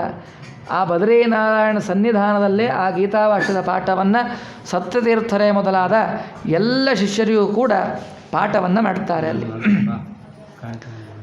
ಆ ಪಾಠವನ್ನೆಲ್ಲವನ್ನು ಕೂಡ ಮಾಡಿದ ಮೇಲೆ ಅಲ್ಲಿ ಒಂದು ಶಬ್ದವನ್ನು ಪ್ರಯೋಗವನ್ನು ಮಾಡಿದರು. ನನಗೆ ತಿಳಿದಷ್ಟು ಹೇಳಿದ್ದೇನೆ, ಲೇಷತಃ ಅಂತಕ್ಕಂಥ ಶಬ್ದವನ್ನು ಅಲ್ಲಿ ಪ್ರಯೋಗವನ್ನು ಮಾಡಿದ್ದಾರೆ. ಶಕ್ತಿ ಇದ್ದಷ್ಟು ಹೇಳಿದ್ದೇನೆ. ಆವಾಗ ಪರಮಾತ್ಮ ಸಂದೇಶವನ್ನು ಕೊಡ್ತಾನೆ, ನಿಮ್ಮ ಶಕ್ತಿ ಇದಕ್ಕಿಂತ ಹೆಚ್ಚಿದೆ, ನೀವು ಹೇಳಿದ್ದು ಸ್ವಲ್ಪ, ಅದಕ್ಕೋಸ್ಕರ ಈ ಶಬ್ದವನ್ನು ಬದಲು ಮಾಡಿರಿ. ಶಕ್ತಿತ ಅಂತಕ್ಕಂಥ ಪದ ಬೇಡ, ಲೇಷತಃ ಅಂತಕ್ಕಂಥ ಪದ ಇರಲಿ ಅಂತೇಳಿ ಸ್ವಯಂ ದೇವರೇ ಸೂಚನೆ ಮಾಡ್ತಾರೆ. ಯಾವ ಗ್ರಂಥವನ್ನು ದೇವರಿಗೆ ಸಮರ್ಪಣೆ ಮಾಡಿದರೋ ಫಸ್ಟ್ ಅಕ್ನಾಲೇಜ್ಮೆಂಟ್ ಕೊಟ್ಟಿದ್ದು ದೇವರೇ. ರಾತ್ರಿ ಎಲ್ಲರೂ ಮಲಗಿದ್ದಾರಂತೆ, ಇವರು ಮಾತ್ರ ತಮ್ಮ ಅಧ್ಯಯನದಲ್ಲೇ ನಿರತರಾಗಿದ್ದಾರೆ. ಜೋರಾಗಿ ಚಪ್ಪಾಳೆ ತಟ್ಟಿದ ಶಬ್ದ ಕೇಳಿಸ್ತಂತೆ. ನೋಡಿ, ಇವರ ಪಾಠವನ್ನು ಕೇಳಿ ಭಗವಂತ ಆನಂದದಿಂದ ಅಲ್ಲಿ ಚಪ್ಪಾಳೆ ತಟ್ಟಿ ಮತ್ತೂ ಒಮ್ಮೆ ಹೇಳ್ರಿ ಅಂಥೇಳಿ ಮತ್ತೊಮ್ಮೆ ಹೇಳಿಸಿಕೊಂಡ ವೃತ್ತಾಂತವನ್ನು ಅಲ್ಲಿ ತಿಳಿಸ್ತಾರೆ. ಹೇಗಿದ್ದರು ಬದರಿಯಲ್ಲಿ ಶ್ರೀಮದಾಚಾರ್ಯರು ಅದ್ಭುತವಾಗಿ ಅವರ ಬದರಿ ನಮಗೆಲ್ಲ ಬದರಿ ಯಾತ್ರೆಗೆ ಹೋಗಬೇಕಾದ ಎಷ್ಟು ವ್ಯವಸ್ಥೆ ಮಾಡ್ಕೊಂಡಿರ್ತೀವಿ. ತ್ರಿವಿಧ ತಾಪಗಳಿಗೆ ಪರಿಹಾರ ಅಂಥೇಳಿ ಇಂಥ ದೊಡ್ಡ ಡೆಬ್ಬ ಆಧ್ಯಾತ್ಮಿಕ, ಆದಿದೈವಿಕ, ಆದಿಭೌತಿಕ ಪುಸ್ತಕ ಅಲ್ಲ. ಚಕ್ಲಿ, ಕೋಡುಬೇಳೆ, ಉಂಡಿ. ನಾವು ಮತ್ತು ಬದರಿ ಯಾತ್ರೆ ಅಂದರೆ ನಮ್ಮದೆಲ್ಲ ಹಿಂಗೆ. ಶ್ರೀಮದಾಚಾರ್ಯ ಏನು ಇದೆ, ಆ ಚಕ್ಲಿ ಕೋಡುಬೇಳೆ ಏನೂ ಮಾಡ್ಕೊಂಡು ಏನೂ ಹೋಗಿದ್ದಿಲ್ಲ ರೀ. ಖಾಲಿ ಕೈಯಲ್ಲಿ ಪುಸ್ತಕ ತೆಗೆದುಕೊಂಡು ಹೋಗಿದ್ರು. ಎಂಥ ವ್ರತವನ್ನು ಮಾಡಿದರು ಬದರಿಯಲ್ಲಿ. ಎಂಥ ಸ್ಥಳ ಅದು. ನೇದೃಶಂ ಸ್ಥಳಮಲಂ ಶಮಲಗ್ನಂ ನಾಸ್ಯ ತೀರ್ಥ ಸಲಿಲಸ್ಯ ಸಮಂ ವಾ. ಬದರಿ ಅಂತಕ್ಕಂಥ ಕ್ಷೇತ್ರ ಜಗತ್ತಿನಲ್ಲಿ ಇಲ್ಲ. ನಾಸ್ತೆ ವಿಷ್ಣು ಸದೃಶಂ ನನು ದೈವಂ ನಾಸ್ಮದುಕ್ತಿ ಸದೃಶಂ ಹಿತರೂಪಂ. ಈ ಮಾತನ್ನು ತಮ್ಮ ಶಿಷ್ಯರಿಗೆ ಬರೆದಿಟ್ಟು ಹೋಗ್ತಾರೆ ಶ್ರೀಮದಾಚಾರ್ಯರು. ಯಾಕೆ? ನಾರಾಯಣನ ಮುಂದೆ ಗೀತಾಭಾಷ್ಯ ಪಾಠವನ್ನು ಹೇಳಿಬಿಟ್ಟು ಹೇಳಿದ ಮೇಲೆ ವೇದವ್ಯಾಸ ದೇವರ ದರ್ಶನ ಆಗಬೇಕಾಗಿದೆ. ಯಾಕಂದರೆ ನಿಯತ ಗುರುಗಳು ಅವ್ರ ಹತ್ರ ಹೋಗಬೇಕು ಅಂತಂದರೆ ಸೇವಾ ಮಾಡಬೇಕು. ಸುಮ್ಮನೆ ದೊಡ್ಡವರ ದರ್ಶನ ಆಗೋದಿಲ್ಲ. ಏನು ಸೇವಾ ಮಾಡಿದರು? ಕಾಷ್ಟಮೌನ ವ್ರತವನ್ನು ಮಾಡಿದ್ರಂತೆ. ಬದರಿಯಲ್ಲಿ ಕಾಷ್ಟಮೌನ ವ್ರತ, ಬದರಿಯಲ್ಲಿ ಅಲಕನಂದೆಯಲ್ಲಿ ಸ್ನಾನ. ನಾವು ಉಷ್ಣಕುಂಡದಲ್ಲಿ ಸ್ನಾನ ಮಾಡಿಬಿಟ್ಟು ಅಲಕನಂದ ನೀರು ಪ್ರೋಕ್ಷಣೆ ಮಾಡ್ಕೊಂಡ್ಬಿಡ್ತೀವಿ. ಅದರಲ್ಲಿ ಆಚಮನ ಮಾಡಲಿಕ್ಕೂ ಆಗೋದಿಲ್ಲ, ಕೈ ಮರಗಟ್ಟು ಹೋಗಿಬಿಡ್ತದೆ. ಏನೋ ದೇವರ ಅನುಗ್ರಹದಿಂದ 2 ಬಾರಿ ಮಾಡಿದ್ದೇವೆ ಅಷ್ಟೇ. 6 ಬಾರಿ ಬದರಿ ಯಾತ್ರೆ ಮಾಡಿಸಿದ್ದಾನೆ ದೇವರು. ಅದರಲ್ಲಿ 2 ಬಾರಿ ಮಾತ್ರ ಅವಗಾಹನ, ಮಿಕ್ಕ ಬಾರಿ ತಂಬಿಗೆಯಿಂದ ಹಾಕ್ಕೊಳ್ಬೇಕು. ಯಾಕಂದರೆ ಬಹಳ ಥಂಡಿ ಆಗಿತ್ತು. ಸೆಪ್ಟೆಂಬರ್ ತಿಂಗಳಲ್ಲಿ ಹೋಗಿದ್ವಿ. ಅಂಥ ನೀರಿನಲ್ಲಿ ಆ ಶ್ರೀಮದಾಚಾರ್ಯ ಸ್ನಾನದ ವೈಭವ ಕೇಳಿಬಿಟ್ಟು ಸಾಕು, ಅದೊಂದು ಕೇಳಿದರೆ ಸಾಕು. ಮಧ್ವನೊಮ್ಮೆ ನಾವು ಆಚಾರ ಮಹತ್ ಮಜ್ಜನಂ ವ್ಯದಿತ ಶೀತಲ ಗಂಗಾ ವಾರಿ ನಿತ್ಯ ಮರುಣೋದಯ ಕಾಲೇ ಯತ್ಪೃಶಂತಿ ನರಾಹಿಮಪೀತ ಅಂಶ ಏಷ ಪೃಷತಾಮಧಿಪಸ್ಯ. ಮಜ್ಜನಂ ವ್ಯದಿತ ಶೀತಲ ಗಂಗಾ. ಆ ಮಹಾ ತಣ್ಣನೆ ನೀರು, ಅತೀ ಶೀತಲವ, ಬರ್ಫ್ ಕರಗಿ ಬರ್ತದೆ, ಅದಕ್ಕೆ ಅಷ್ಟು ತಣ್ಣ ಇರ್ತದೆ. ಅಂಥ ನೀರಿನಲ್ಲಿ ಸ್ನಾನ ಯಾವಾಗ? ನಾವು ಬದರಿಗೆ ಹೋದರೆ 9 ಗಂಟೆ ಆಗಲಿ 10 ಗಂಟೆ ಆಗಲಿ, ಯಾಕೆ ಸೂರ್ಯ ಬರಲಿ. ಯಾಕೆ? ಸೂರ್ಯ ಬಂದ ಮೇಲೆ ಒಂದು ತಮ್ಗೆ ಆ ಬಿಸಿನೀರು ಪಕ್ಕಿಗೆ ಒಂದು ತಮ್ಗೆ ತುಂಬ ಇಟ್ಟುಕೊಂಡು ಒಂದು ತಮ್ಗೆ ಹಾಕ್ಕೊಂಡು ತಕ್ಷಣ ಬಿಸಿನೀರು ಹಾಕ್ಕೋಬೇಕು. ಅದಕ್ಕೆ ಕಾಯ್ತಾ ಇರ್ತೀವಿ. ಇವರ ಸ್ನಾನ ಹಾಗಲ್ಲ, ಅವಗಾಹನ ಸ್ನಾನವಂತೆ. ಅದು ಯಾವ ಸಮಯಕ್ಕೆ? ಅರುಣೋದಯ ಕಾಲೇ, ಸೂರ್ಯೋದಯಕ್ಕಿಂತ 1 ತಾಸು ಮುಂಚೆ. 6 ಗಂಟೆಗೆ ಸೂರ್ಯೋದಯ ಆಗತ್ತಂತಂದರೆ ಅದಕ್ಕಿಂತ 1.5 ತಾಸು. ಬೆಳಗ್ಗೆ 4:15 ಗಂಟೆಗೆ ಅವಗಾಹನ ಸ್ನಾನ ಅಲಕನಂದೇನು. ಊಹೆ ಮಾಡಲಿಕ್ಕೆ ಸಾಧ್ಯ ಏನ್ರಿ? ಅದು ಹೇಗೆ? ಸುಮ್ಮನೆ ನಾವು ಮಾಡಿದ್ರು ಪಟಕ್ಕ ಆ ಚೈನ್ ಹಿಡ್ಕೊಂಡು ಒಂದು ಹಿಂಗೆ ಮುಳುಗಿ ಎದ್ದು ಬಂದು ಕೈ ತಿಕ್ಕು ಕಾಲು ತಿಕ್ಕು 10 ನಿಮಿಷ ಬೇಕು ನಾವು ನಾರ್ಮಲ್ ಆಗಲಿಕ್ಕೆ. ಇವರು ಹಾಗಲ್ಲ. ಸ್ನಾನ ಮಾಡಬೇಕಾದ ಎಲ್ಲ ವಿಧಿಗಳು. ಆರ್ದ್ರ ವಸ್ತ್ರವನ್ನು ಧಾರಣೆ ಮಾಡಿಕೊಂಡು ನೀರಲ್ಲೇ ನಿಂತುಕೊಂಡು ಸಮಗ್ರವಾಗಿರ್ತಕ್ಕಂಥ ಸಂಕಲ್ಪವನ್ನು ಹೇಳಿಕೊಂಡು ಮೊದಲು 3 ಬಾರಿ ಮುಳುಗಿ ಆ ಅಲಕನಂದೆ ಮೃತ್ತಿಕೆಯನ್ನು ಲೇಪನ ಮಾಡಿಕೊಂಡು ಮತ್ತೆ 3 ಬಾರಿ ಮುಳುಗಿ ದಶವಿಧ ಸ್ನಾನಗಳನ್ನೆಲ್ಲವನ್ನೂ ಕೂಡ ಮಾಡಿ ಪುರುಷ ಸೂಕ್ತದಿಂದ ಅಭಿಷೇಕ ಮಾಡಿಕೊಂಡು ಕನಿಷ್ಠ 3/4 ತಾಸು ಅಲಕನಂದ ನೀರಲ್ಲೇ ನಿಂತುಕೊಂಡು ಎಲ್ಲ ಅನುಸಂಧಾನಪೂರ್ವಕವಾಗಿ ಸ್ನಾನ. ಇಂಥ ಸ್ನಾನ ಬರೀ ಅವಗಾಹನ ಅಂದರೆ ಒಂದು ಮುಳುಗೆದ್ದಿ ಬರೋದಲ್ಲ. ಯಾವ ನೀರನ್ನು ಬೇಸಿಗೆಗಾಲದಲ್ಲಿ ಹೇಳ್ತಾರೆ, ಯತ್ ಸ್ಪೃಶಂತಿ ನರಾಹಿಮವೀತ. ನೀರು ಸ್ನಾನ ಅಲ್ಲ, ನೀರು ಮುಟ್ಲಕ್ಕೆ ಹೆದರ್ಕೊಳ್ತಾರೆ. ಅಂಥ ನೀರಲ್ಲಿ ಇಂಥ ಅವಗಾಹನ ಸ್ನಾನ ನಮ್ಮ ಗುರುಗಳದು, ಜಗದ್ಗುರುಗಳಾದ ವಾಯುದೇವರದು.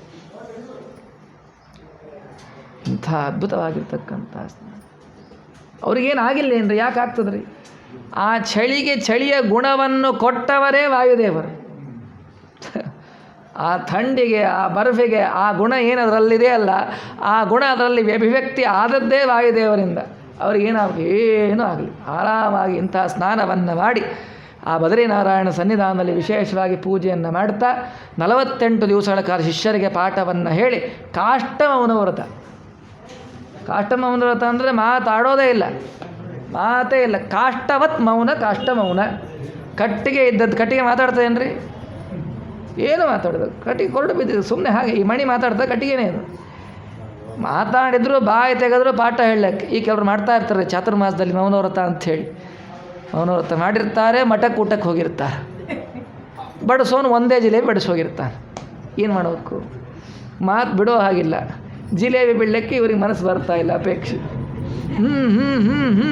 ಹಿಂಗಂತ ಹೀಗೆಲ್ಲ ಅಲ್ಲ, ಏನೂ ಅಲ್ಲ, 0 ಕೂಡ ಮಾಡಬಾರ್ದು. ಈ ರೀತಿಯಾಗಿ 48 ದಿವಸಗಳ ಕಾಲ ಕಾಟ ಮೌನವ್ರತವನ್ನು ಮಾಡಿದಾಗ ಒಮ್ಮೆ ರಾತ್ರಿ ಅಲ್ಲಿ ಮಲಗಿರಬೇಕಾದರೆ ರಾತ್ರಿ ಸ್ವಪ್ನದಲ್ಲಿ ಸೂಚನೆ ಆಗತ್ತೆ, ಉತ್ತರ ಬದರಿಕಾಶ್ರಮಕ್ಕೆ ಬರಬೇಕು. ಅಲ್ಲಿ ಬಂದು ಹಿರೇಬದರಿ ನನ್ನನ್ನು ದರ್ಶನ ಮಾಡಬೇಕು ಅಂಥೇಳಿ ವೇದವ್ಯಾಸದೇವರ ಆಜ್ಞೆ ಮಾಡ್ತಾರೆ. ವೇದವ್ಯಾಸದೇವರ ಆಜ್ಞೆ ಮಾಡಿದಂತೆ ಇನ್ನು ನಾನು ಹೊರಡ್ತಾ ಇದ್ದೇನೆ. ಎಲ್ಲ ಶಿಷ್ಯರಿಗೂ ಹೇಳಿದರು, ಅವರೆಲ್ಲ ಮಲ್ಕೊಂಡಿದ್ದರು. ಆ ಶಿಷ್ಯರಿಗೆ, ಬರೀ ಅವರ ಶಿಷ್ಯರಿಗೆ ಅಲ್ಲ, ಇಡೀ ಜಗತ್ತಿನ ಎಲ್ಲ ಸಜ್ಜನರಿಗೂ ಕೂಡ ಶ್ರೀಮದಾಚಾರ್ಯ ಸಂದೇಶ ಈ ವಾಕ್ಯ ನೆಲದ ಮೇಲೆ ಬರೆದಿಟ್ಟು ಹೋಗಿದ್ದಾರಂತೆ.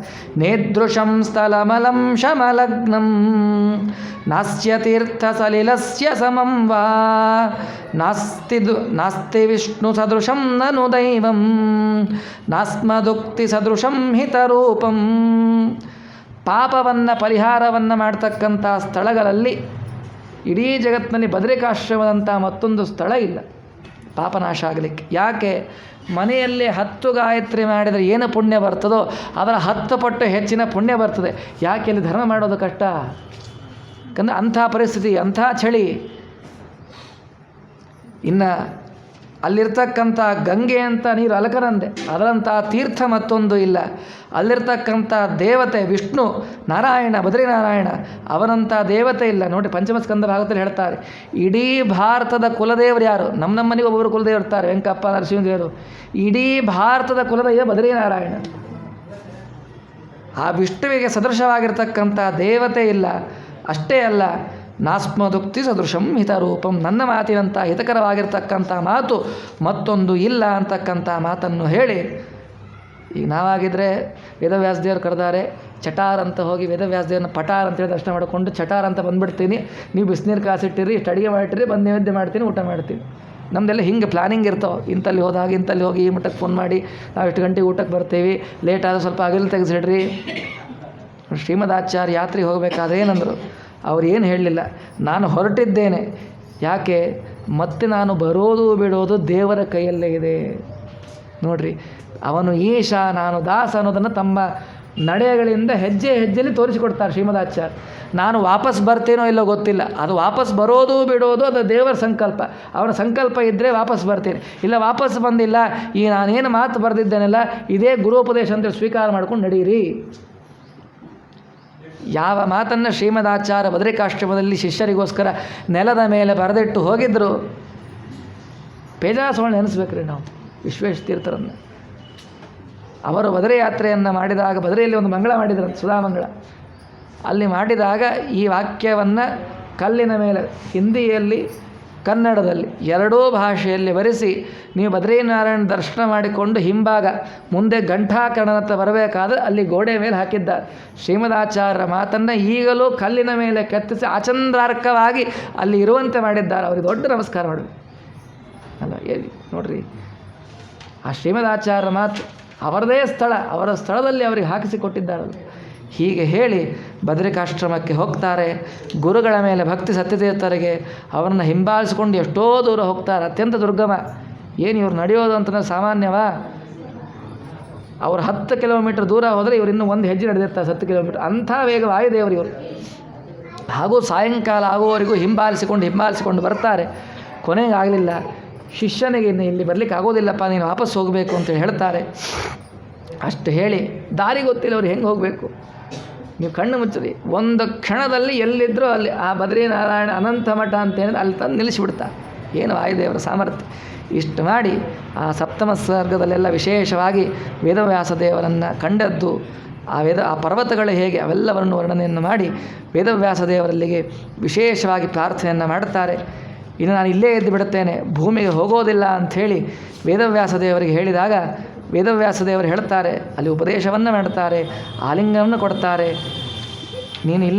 ನೀನು ಭೂಮಿಯಲ್ಲಿ ಹೋಗಿ ವಿಶೇಷವಾಗಿ ಸಕಲ ಶಾಸ್ತ್ರವನ್ನು ಕೂಡ ಪ್ರಚಾರವನ್ನು ಮಾಡಬೇಕು, ಗ್ರಂಥವನ್ನು ರಚನೆಯನ್ನು ಮಾಡಬೇಕು ಅಂಥೇಳಿ ವೇದವ್ಯಾಸದೇವರು ಹೇಳ್ತಾರೆ.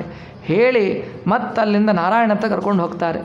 ಅಲ್ಲಿ ನಾರಾಯಣ ಹತ್ರ ಕರ್ಕೊಂಡು ಹೋಗಿ ನಾರಾಯಣ ದರ್ಶನವನ್ನು ಕೂಡ ಮಾಡಿಸಿ ನಾರಾಯಣನಿಂದ ವಿಶೇಷವಾಗಿ ಆಜ್ಞೆಯನ್ನು ಕೊಡಿಸ್ತಾರೆ. ನೀನು ಬ್ರಹ್ಮಸೂತ್ರಗಳಿಗೆ ಭಾಷ್ಯವನ್ನು ರಚನೆಯನ್ನು ಮಾಡಬೇಕು ಅಂತಕ್ಕಂಥ ಆಜ್ಞೆಯನ್ನು ಆ ನಾರಾಯಣನಿಂದ ವೇದವ್ಯಾಸ ದೇವರು ಅಲ್ಲಿ ಕೊಡಿಸ್ತಾರೆ. ಆ ಭಗವಂತನ ಆಜ್ಞೆಯಿಂದ ಬ್ರಹ್ಮಸೂತ್ರಗಳ ಆದೇಶ ಏನೋ ಕೊಟ್ಟರು, ಕಲಿಗಾಲದಲ್ಲಿ ಕೇಳೋರೇ ಇಲ್ಲ. ಯಾಕೆ ನಾ ಇಲ್ಲೇ ಇದ್ಬಿಡ್ತೀನಿ, ಕೇಳೋರು ಯಾರಿದ್ದಾರೆ ಅಂತೇಳಿ ಹೇಳಿದಾಗ ಯೋಗ್ಯ ಜನರೇ ಇಲ್ಲ, ಅದಕ್ಕೋಸ್ಕರ ಬೇಡ ಅಂತ ಹೇಳಿ ಈ ಮಾತನ್ನು ಹೇಳಿದಾಗ ಆವಾಗ ನಾರಾಯಣ ಅಂತ ಹೇಳ್ತಾರೆ, ಇಲ್ಲಪ್ಪ ಸಜ್ಜನರು ಅಂಥೇಳಿ ಅಲ್ಲಿ ಇಲ್ಲಿ ಇರ್ತಾರೆ. ಆಚಾರ್ಯ ಭಾಷ್ಯವನ್ನು ಸ್ವೀಕಾರವನ್ನು ಮಾಡಿದ ಮೇಲೆ, ನಿನ್ನ ಸರಿಯಾಗಿ ಓದಿದ ಮೇಲೆ ಮುಕ್ತಿಯೋಗ್ಯ ಜೀವರಾಶಿಗಳಿದ್ದಾರೆ, ಅವರು ಸ್ವೀಕಾರ ಮಾಡ್ತಾರೆ. ಅವರಿಗೋಸ್ಕರ ರಚನೆಯನ್ನು ಮಾಡಬೇಕು ಅಂಥೇಳಿ ನಾರಾಯಣ ಅವತಾರವನ್ನು ಮಾಡಿದಾಗ ಆ ಭಗವಂತನ ಆಜ್ಞೆಯನ್ನು ಸ್ವೀಕಾರವನ್ನು ಮಾಡ್ತಾರೆ. ಸ್ವೀಕಾರವನ್ನು ಮಾಡಿಕೊಂಡು ನಾರಾಯಣನ ಆಶ್ರಮದಿಂದ ವ್ಯಾಸಾಶ್ರಮಕ್ಕೆ ಬರ್ತಾರೆ. ವ್ಯಾಸಾಶ್ರಮದಿಂದ ಮತ್ತೆ ವಿಶಾಲವಾಗಿರ್ತಕ್ಕಂಥ ಬದರಿ ಕ್ಷೇತ್ರಕ್ಕೆ ಬರ್ತಾರೆ. ಬದರಿ ಕ್ಷೇತ್ರಕ್ಕೆ ಬಂದಾಗ ಆ ಶಿಷ್ಯರಿಗೆಲ್ಲ ಸತ್ಯತೀರ್ಥರೇ ಮೊದಲ ಶಿಷ್ಯರಿಗೆ ತಮ್ಮ ಗುರುಗಳನ್ನು ನೋಡಿದುಕೊಳ್ಳಿ ಎಷ್ಟು ಆನಂದ ಆಯಿತು, ಮಹಾ ಆನಂದ ಆಯಿತು. ಆ ಆನಂದ ಆದದ್ದನ್ನು ವರ್ಣನೆ ಮಾಡ್ತಾರೆ. ವಾನರೇಂದ್ರ ಇವ ತೀರ್ಣವಾರಧರ್ ವಾಸುದೇವ ಇವ ರತ್ನರಾಜವಾನ್ ಭೀಮಸೇನ ಇವ ಸೂನುವರ್ಯಹೃನ್ ನಿರ್ವೃತಿಂ ಸ್ವಜನಮಾನಿ ನಾಯಸಃ. ಯಾವ ರೀತಿಯಾಗಿ ಹನುಮಂತ ಸಮುದ್ರ ತರಣವನ್ನು ಮಾಡಿಕೊಂಡು ಸೀತೆಗೆ ಅಂಗುಲೀಯಕವನ್ನು ಕೊಟ್ಟು ಬಂದ ಮೇಲೆ ಕಪಿಗಳಿಗೆ ಎಷ್ಟು ಆನಂದ ಆಯಿತೋ, ಯಾವ ರೀತಿಯಾಗಿ ಕೃಷ್ಣ ಸೆಮಂತಕಮಣಿ ಅಪವಾದದಿಂದ ಹೋದಾಗ 7 ದಿವಸ ಬಲರಾಮಾದಿಗಳು ಹೊರಗಡೆ ಇದ್ದರು, ರಕ್ತ ಬಂತು, ಕೃಷ್ಣ ಸತ್ತೋದ ಅಂಥೇಳಿ ಅಷ್ಟೂ ಜನ ಯಾದವರು ವಾಪಸ್ ಹೋಗಿಬಿಟ್ರು. ಅದಾದ ಮೇಲೆ ಮತ್ತೆ 21 ದಿವಸ ಯುದ್ಧ ಮಾಡಿಕೊಂಡು ರತ್ನವನ್ನು ತೆಗೆದುಕೊಂಡು ಬಂದ ಮೇಲೆ ಆ ಕೃಷ್ಣವನ್ನು ನೋಡಿದಾಗ ಎಷ್ಟು ಆನಂದ ಯಾದವರಿಗೆ ಆಯಿತೋ, ಯಾವ ರೀತಿಯಾಗಿ ಸೌನ್ನಿಕಾ ಪುಷ್ಪವನ್ನು ತೆಗೆದುಕೊಂಡು ಹನುಮಂತ ಭೀಮಸೇನ ದೇವರು ಬಂದ ಮೇಲೆ ದ್ರೌಪದಿ ದೇವಿಗೆ ಆನಂದ ಆಯಿತೋ, ಅಷ್ಟೇ ಆನಂದ ಸತ್ಯತೀರ್ಥರಿಗೆ ಆಯಿತಂತೆ, ಮೊದಲ ಶಿಷ್ಯರಿಗೆ ವಾಯುದೇವರನ್ನು ನೋಡಿದ ಮೇಲೆ. ಇಷ್ಟೆಲ್ಲ ಇನ್ನು ಹೊರಡಬೇಕು, ಗುರುಗಳ ಆಜ್ಞೆ ಆಗಿದೆ, ರಚನೆ ಮಾಡಬೇಕು ಗ್ರಂಥ ಅಂತ ಹೇಳಿದಾಗ ಅಲ್ಲಿ ಅರ್ಗ್ನಿ ಶರ್ಮ ಮೊದಲಾದವರು ಸ್ವಾಮಿ ನಮ್ಮನೆ ಭಿಕ್ಷಾಕ್ಕೆ ಬರಬೇಕು. ಆವಾಗ ಅವರೊಂದರು ಪ್ರತ್ಯೇಕ ಬರಲಿಕ್ಕೆ ಟೈಮ್ ಇಲ್ಲ, ನೀವು ಏನೇನು ಮಾಡ್ಕೊಂಬರ್ತೀರೋ ಮಾಡ್ಕೊಂಬಂದುಬಿಡ್ರಿ. ಅಷ್ಟೂ ಜನ ಮಾಡ್ಕೊಂಬಂದಿಟ್ಟಿದ್ರು. ಅಷ್ಟೂ ಜನರದ್ದು ಒಂದೇ ದಿವಸ ಭಿಕ್ಷಾ ಸ್ವೀಕಾರ ಮಾಡಿಬಿಟ್ರು. ಅಷ್ಟನ್ನು ಮಾಡಿ ಆ ಬ್ರಹ್ಮಸೂತ್ರವನ್ನು ರಚನೆಯನ್ನು ಮಾಡಲಿಕ್ಕೆ ಪ್ರಾರಂಭವನ್ನು ಮಾಡ್ತಾರೆ. ಮೊದಲೇ ಹೇಳಿದ್ದೇನೆ, ಬ್ರಹ್ಮಸೂತ್ರಗಳ ಒಂದು ಬ್ರಹ್ಮಸೂತ್ರವನ್ನು ಪಾರಾಯಣವನ್ನು ಮಾಡಿದರೆ ಅಷ್ಟು ಪುಣ್ಯ. ಆ ಬ್ರಹ್ಮಸೂತ್ರವನ್ನು ಇವರು ಹೇಳಲಿಕ್ಕೆ ಪ್ರಾರಂಭ, ಅದನ್ನು ಆ ಕ್ಷಣಕ್ಕೆ ಸತ್ಯತೀರ್ಥ ಬರಲಿಕ್ಕೆ ಪ್ರಾರಂಭ.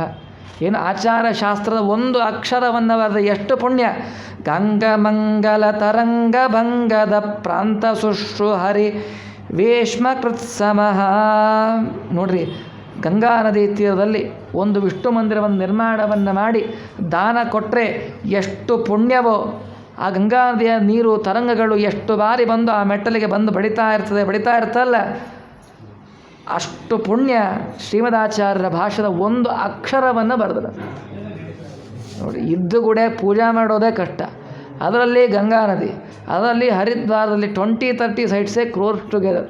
ಅಂಥ ನದಿ ತೀರದಲ್ಲಿ ಸೈಟ್ ತೊಗೊಂಡು ಗುಡಿ ಕಟ್ಟಿಸಿ ಅಲ್ಲಿ ಪೂಜಾರ ನೇಮಕ ಮಾಡಿ ಎಷ್ಟು ಕಷ್ಟ. ಇಷ್ಟು ಪುಣ್ಯ ಬೇಕಾ? ಶ್ರೀಮದಾಚಾರ್ಯ ಶಾಸ್ತ್ರದ ಒಂದು ಅಕ್ಷರವನ್ನು ಬರೆದಿಡ್ರಿ. ನೋಡಿ, ಇದನ್ನು ಸತ್ಯತೀರ್ಥರು ಬರೆದಿಟ್ಟಿದ್ದಾರೆ ಅಂತಂದರೆ ಅವರು ಎಷ್ಟು ಪುಣ್ಯವನ್ನು ಗಳಿಸಿರಬೇಡ. ಅಲ್ಲಿಂದ ಗೋದಾವರಿ ತೀರಕ್ಕೆ ಬರ್ತಾರೆ. ಅಲ್ಲಿ ವಿಶೇಷವಾಗಿ ವ್ಯಾಖ್ಯಾರ್ಥವನ್ನು ಮಾಡಿ ಶೋಭನ ಭಟ್ಟರು ಅಂಥೇಳಿ ಅವರು ಆಚಾರ್ಯರ ವಾಗ್ಜರಿಗೆ ಸರಿಯಾಗಿ ತಲೆದೂಗಿ ಆಚಾರ್ಯರ ಮತವೇ ಸಮ್ಮತ ಅಂಥೇಳಿ ಶಿಷ್ಯರಾಗ್ತಾರೆ. ಆಚಾರ ಶಾಸ್ತ್ರ ಅದು ಬಲಮುರಿಯ ಶಂಕದಂತೆ ಅಂತೇಳಿ ಅದೆಲ್ಲ ವರ್ಣನೆಯನ್ನು ಮಾಡಿದ್ದನ್ನು ಕೂಡ ಮುಂದೆ ಕೇಳ್ತೇವೆ. ಅಲ್ಲಿ ಉಡುಪಿಗೆ ಬರ್ತಾರೆ. ಅಲ್ಲಿ ಉಡುಪಿಗೆ ಬಂದು ವಿಶೇಷವಾಗಿ ಜ್ಯೇಷ್ಠಯತಿಗಳಿಗೆ ಅಚ್ಯುತ ಪ್ರೇಕ್ಷರಿಗೆ ವಿಶೇಷವಾಗಿರ್ತಕ್ಕಂಥ ಆನಂದ ಆಗ್ತಾ ಇದೆ. ಅವರಿಗೆಲ್ಲ ವಿಶೇಷವಾಗಿರ್ತಕ್ಕಂತಹ ಸಂತೋಷವನ್ನು ಕೊಡ್ತಾರೆ.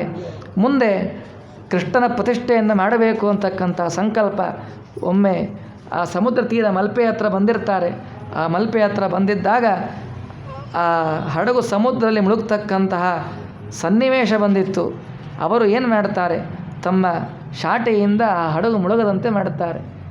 ನೋಡ್ರಿ, ಕೃಷ್ಣ ದ್ವಾರಕೆಯನ್ನು ಬಿಟ್ಟು ಉಡುಪಿಗೆ ಏಕೆ ಬಂದ?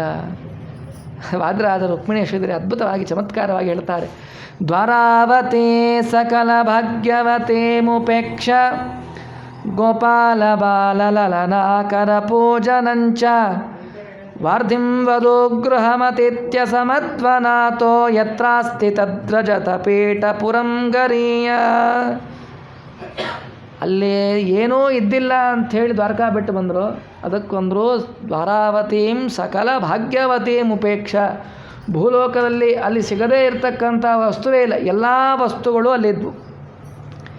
ಇನ್ನು ಅಲ್ಲಿ ಅವನನ್ನು ಪ್ರೀತಿ ಮಾಡೋರು ಯಾರಿದ್ದಿಲ್ಲ, ಎಷ್ಟು ಜನ ಇದ್ದರಲ್ಲಿ.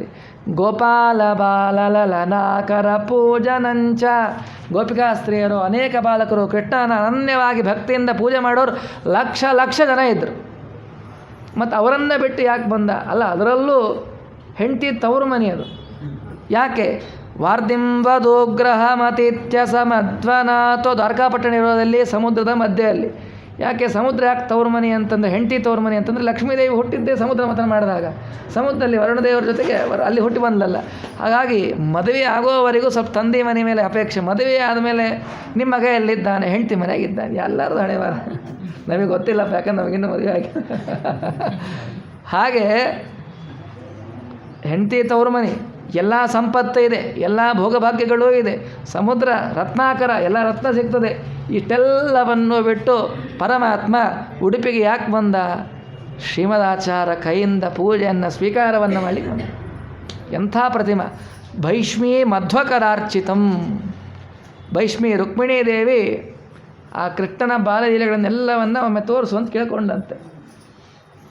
ಆ ಯಶೋಧ, ಆ ದೇವಕಿ ದೇವಿ ಆ ಎಲ್ಲ ಬಾಲಲೀಲೆಗಳನ್ನು ತೋರಿಸಬೇಕಾದ್ರೆ ಆ ಎಲ್ಲ ಲೀಲೆಗಳನ್ನು ನೋಡಿ ಇಂಥ ಪ್ರತಿಮೆಯನ್ನು, ಆ ಲೀಲೆಯನ್ನು ಆವಾಗ ಯಾವ ರುಕ್ಮಿಣೀ ದೇವಿ ನೋಡ್ತಾಳೆ. ಆ ಪುಟ್ಟ ರೂಪದ ಒಂದು ವಿಗ್ರಹವನ್ನು ಮಾಡಿಕೊಡು ಅಂಥೇಳಿ ಕೃಷ್ಣನಲ್ಲಿ ಪ್ರಾರ್ಥನೆ ಮಾಡಿದಾಗ ಕೃಷ್ಣ ವಿಶ್ವಕರ್ಮನಿಂದ ನಿರ್ಮಾಣವನ್ನು ಮಾಡಿಸಿ ಅದನ್ನು ರುಕ್ಮಿಣೀ ದೇವಿ ಕೊಟ್ಟಿರ್ತಾನೆ. ಅನೇಕ ದಿವಸಗಳ ಕಾಲ ರುಕ್ಮಿಣೀ ದೇವಿ ಪೂಜೆ ಮಾಡ್ತಾಳೆ. ಮುಂದೆ ಭೀಮಸೇನ ದೇವರು, ಪಾಂಡವರೇ ಮೊದಲಾದವರು ಪೂಜೆಯನ್ನು ಮಾಡಿ ಅದು ಕೊನೆಗೆ ಅದು ಸಮುದ್ರ ತಳಕ್ಕೆ ಹೋಗಿ ಸೇರಿಕೊಂಡಿತ್ತು. ಅದು ಗೋಪೀಚಂದನ ಕಡ್ಡೆ ಅದರ ಮೇಲೆ ಆವೃತವಾಗಿತ್ತು. ಅದೇನೋ ಗಡ್ಡೆ ಅಂತೇಳಿ ತೆಗೆದುಕೊಂಡು ಬಂದಿದ್ದ. ಅವನ ಹಡಗಿನಲ್ಲಿ ಭಾರಕ್ಕೆ ಬ್ಯಾಲೆನ್ಸ್ ಆಗಲಿಕ್ಕೋಸ್ಕರ ಇಟ್ಟುಕೊಂಡಿದ್ದ. ಅದು ಮುಳುಗೋ ಪರಿಸ್ಥಿತಿ. ಶ್ರೀಮದಾಚಾರ್ಯ ತಮ್ಮ ಶಾಟಿಯಿಂದ ಅವನಿಗೆಲ್ಲವನ್ನು ಏನು ಬೇಕು, ಎರಡು ಮೃತ್ತಿಕೆ ಇದೆ, ಗೋಪೀಚಂದ ಅದನ್ನು ಕೊಡು, ಅದನ್ನೇನು ತೊಗೊತೀರಿ, ಪ್ರಾಣ ಬದುಕಿಸಕ್ಕೆ ನೀವು ಏನು ಬೇಕಾದರೂ ಕೊಡ್ತೇನೆ, ಬೇಡ ನಮಗೆ ಅದೇ ಬೇಕು. ಅದನ್ನೇ ಸ್ವೀಕಾರವನ್ನು ಮಾಡ್ತಾರೆ. ಸ್ವೀಕಾರವನ್ನು ಮಾಡಿಕೊಂಡು ತೆಗೆದುಕೊಂಡು ಬರ್ತಾರೆ. ಬರಬೇಕಾದರೆ ಬಡಬಾಂಡೇಶ್ವರಲ್ಲಿ ಒಂದು ಒಡೆಯತ್ತೆ, ಅಲ್ಲಿ ಬಲರಾಮದೇವ ಪ್ರತಿಷ್ಠೆಯನ್ನು ಮಾಡಿ ಅಲ್ಲಿ ಹೀಗೆ ಆ ಕೃಷ್ಣನ ಪ್ರತಿಮೆಯನ್ನು ತೆಗೆದುಕೊಂಡು ಬರಬೇಕಾದರೆ ಒಂದೇ ವಂದ್ಯಂ ಸದಾನಂದಂ ದ್ವಾದಶ ಸ್ತೋತ್ರವನ್ನು ರಚನೆ ಮಾಡ್ತಾರೆ. ಎರಡು ಪ್ರತೀತಿ ಇದೆ. ಒಂದು ಗೋವನ್ನು ರಕ್ಷಣೆ ಮಾಡಬೇಕಾದರೆ ಒಂದು, ಅಥವಾ ಗೋವನ್ನು ರಕ್ಷಣೆ ಮಾಡಬೇಕಾದ್ರೆ ಅಭಿಮಂತ್ರಣ. ಆ ಮಂತ್ರದಿಂದ ಮಾಡಿದ್ದಕ್ಕೆ ನೋಡ್ರಿ, ಎದಕ್ಕೆ ನಾವು ನೈವೇದ್ಯವನ್ನು ಮಾಡಬೇಕಾದ ದ್ವಾದಶ ಸ್ತೋತ್ರ ಹೇಳೋದು? ವಿಷ ಇದ್ದರೆ ವಿಷ ಪರಿಹಾರ ಆಗತ್ತೆ. ಆ ಸ್ತೋತ್ರವನ್ನು ಪಾರಾಯಣವನ್ನು ಮಾಡಿಕೊಂಡು ತೆಗೆದುಕೊಂಡು ಬರ್ತಾರೆ. ಬಂದು ಮಧ್ವ ಸರೋವರದಲ್ಲಿ ಅದಕ್ಕೆ ಅಭಿಷೇಕವನ್ನು ಮಾಡ್ತಾರೆ. ಪ್ರತಿಮೆ ಎಲ್ಲ ಸ್ಫುಟವಾಗತ್ತೆ. ಆ ಕೃಷ್ಣನ ಪ್ರತಿಷ್ಠೆಯನ್ನು ಮಾಡ್ತಾರೆ. ಎಂಥ ಕೃಷ್ಣ! ಮಂದಹಾಸ ಮೃದು ಸುಂದರಾನನಂ ನಂದನಂದನ ಮತೀಂದ್ರಿಯಾಕೃತಿಂ ಸುಂದರಂ ಸ ಇಹ ಸನ್ಯಧಾಪಯ ದ್ವಂದ್ಯಮಾಕೃತಿ ಶ್ರುತಿ ಪ್ರತಿಷ್ಠಯ. ಆ ಶ್ರೀಮದಾಚಾರ್ಯ ಸ್ಪರ್ಶವಾಗಿದ್ದಕ್ಕೆ ವಿಶೇಷವಾಗಿರ್ತಕ್ಕಂಥ ಸನ್ನಿಧಾನ ಬಂತು.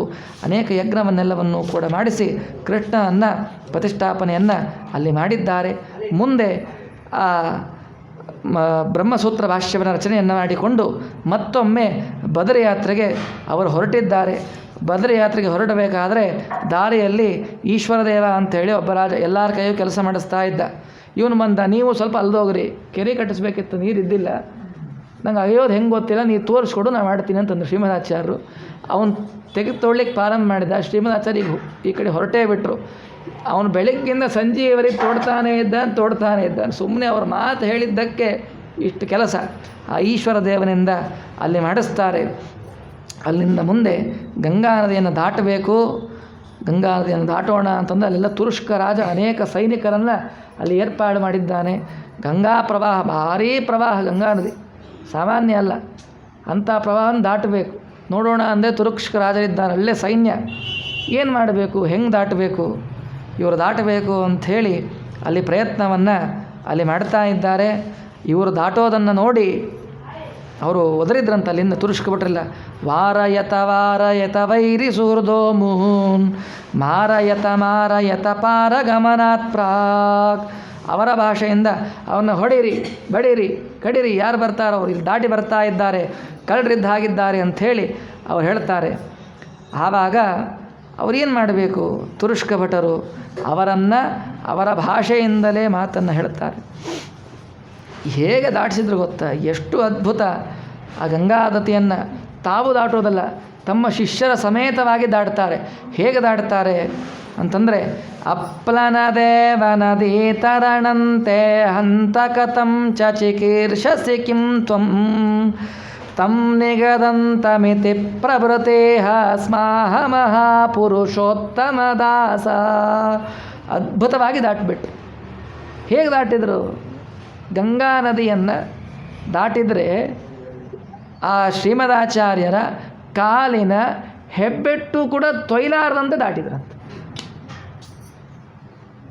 ಕೆಲವು ಈಜು ಹೊಡಿತಾ ಇರ್ತಾರೆ, ನೋಡಬೇಕು. ಎಷ್ಟು ಶಬ್ದ ಮಾಡ್ತಾ ಇರ್ತಾರೆ, ಎಲ್ಲ ನೀರು ಚೆಲ್ತಾ ಇರ್ತಾರೆ. ನೋಡ್ರಿ, ಶ್ರೀಮದಾಚಾರ್ಯ ಎಂಥ ವಿದ್ಯೆ! ತಾವಷ್ಟೇ ದಾಟೋದಲ್ಲ, ತಮ್ಮ ಶಿಷ್ಯರಿಗೆ ಶಾಟಿ ಕೊಟ್ಟರು. ಶಾಟಿ ಹಿಡ್ಕೊಂಡ್ರೆ ಅಷ್ಟೂ ಜನ ಶಿಷ್ಯರು ಅವರು ಉಟ್ಟುಕೊಂಡ ವಸ್ತ್ರವೂ ತೊಯ್ಯದಂತೆ ಗಂಗಾನದಿಯನ್ನು ದಾಟಿಸಿದರು. ಇದು ಶ್ರೀಮದಾಚಾರ್ಯ ವೈಭವ. ಇದು ನೋಡಿ ಅವರಿಗೆಲ್ಲ ಬಹಳ ಆಶ್ಚರ್ಯ ಆಯಿತು. ನಾವು ಇಷ್ಟು ಜನ ಸೈನಿಕರಿದ್ದೇವೆ, ದಂಡಪಾಣಿಗಳಾಗಿದ್ದೇವೆ, ಒಬ್ಬೊಬ್ಬರು ಯಮಸದೃಶರಾಗಿದ್ದೇವೆ, ನಮ್ಮನ್ನು ನೋಡಿ ಹೆದರಿಕೆ ಆಗಲಿಲ್ಲ. ಗಂಗಾ ನದಿಯಲ್ಲಿ ನಿಮ್ಮ ದೇಹದ ಯಾವ ವಸ್ತ್ರವೂ ತೊಯ್ಯದಂತೆ, ಏನೂ ತೊಯ್ಯದಂತೆ ದಾಟ್ಕೊಂಡು ಬಂದಲ್ಲ, ಇದು ಹೇಗೆ ಮಾಡಿದರೆ ನೀವು? ಅದನ್ನು ಅವ್ರು ಹೇಳ್ತಾರೆ. ಯೋಸೋ ದೇವೋ ವಿಶ್ವದೇವ ಪ್ರದೀಪ್ತ ಕುರ್ಮಃ ಸರ್ವಂ ತತ್ಪರಾನುಗ್ರಹೇಣ ಯಾಮಸ್ತಾವತ್ ಪೂರ್ಣಮಾಶಾಮುದೀಚಿ ಇತ್ಯಾದ್ಯಂ ತದ್ಭಾಷೆಯ ಚಿತ್ರವಾಕ್ಯಂ. ನಾವಾಗಿದ್ರೆ ಆಚಾರ್ಯ ಎಷ್ಟು ಚೆನ್ನಾಗಿ ಉಪನ್ಯಾಸ ಮಾಡಿದ್ರಿ. ಹೌದ್ರಿ, ನಾವು ಮಾಡಿದ್ದೆ ಉಪನ್ಯಾಸ. ಏನಮ್ಮ ಅಹಂಕಾರ, ಅಷ್ಟು ಹೆಮ್ಮೆ, ಹೆಗ್ಗಳಿಕೆ ನಮ್ದು ಅಂತ ಹೇಳ್ಕೊಳ್ತೇವೆ.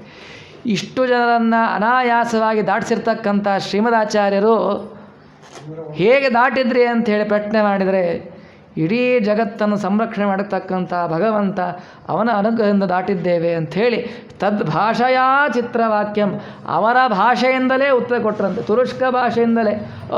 ಶ್ರೀಮದಾಚಾರ್ಯ ಯಾವಾಗ ಅರೇಬಿಕ್ ಭಾಷೆ ಕಲ್ತಿದ್ರು? ಮತ್ತು ಅವ್ರ ಭಾಷೆಯಲ್ಲಿ ಉತ್ತರ ಕೊಡಬೇಕಂದ್ರೆ ಅವ್ರು ಯಾವಾಗ ಕಲ್ತಿದ್ರು? ಅವ್ರು ಯಾಕೆ ಕಲಿಬೇಕ್ರಿ? ಭಾರತೀ ಪತಿ ಸಕಲ ವಾಂಗ್ಮನಸಿ ದೇವತ, ಇಡೀ ಜಗತ್ತಿಗೆ ಜ್ಞಾನವನ್ನು ಕೊಡ್ತಕ್ಕಂಥ ಜ್ಞಾನದೇವತೆಯ ಪತಿಯವರು, ಅವರಿಗೆ ಯಾರು ಭಾಷೆ ಹೇಳ್ಕೊಡ್ಬೇಕು? ಅವರು ಕೊಟ್ಟರೆ ಆ ಭಾಷೆ, ಇಲ್ಲ ಅಂದರೆ ಆ ಭಾಷೆನೇ ಇಲ್ಲ.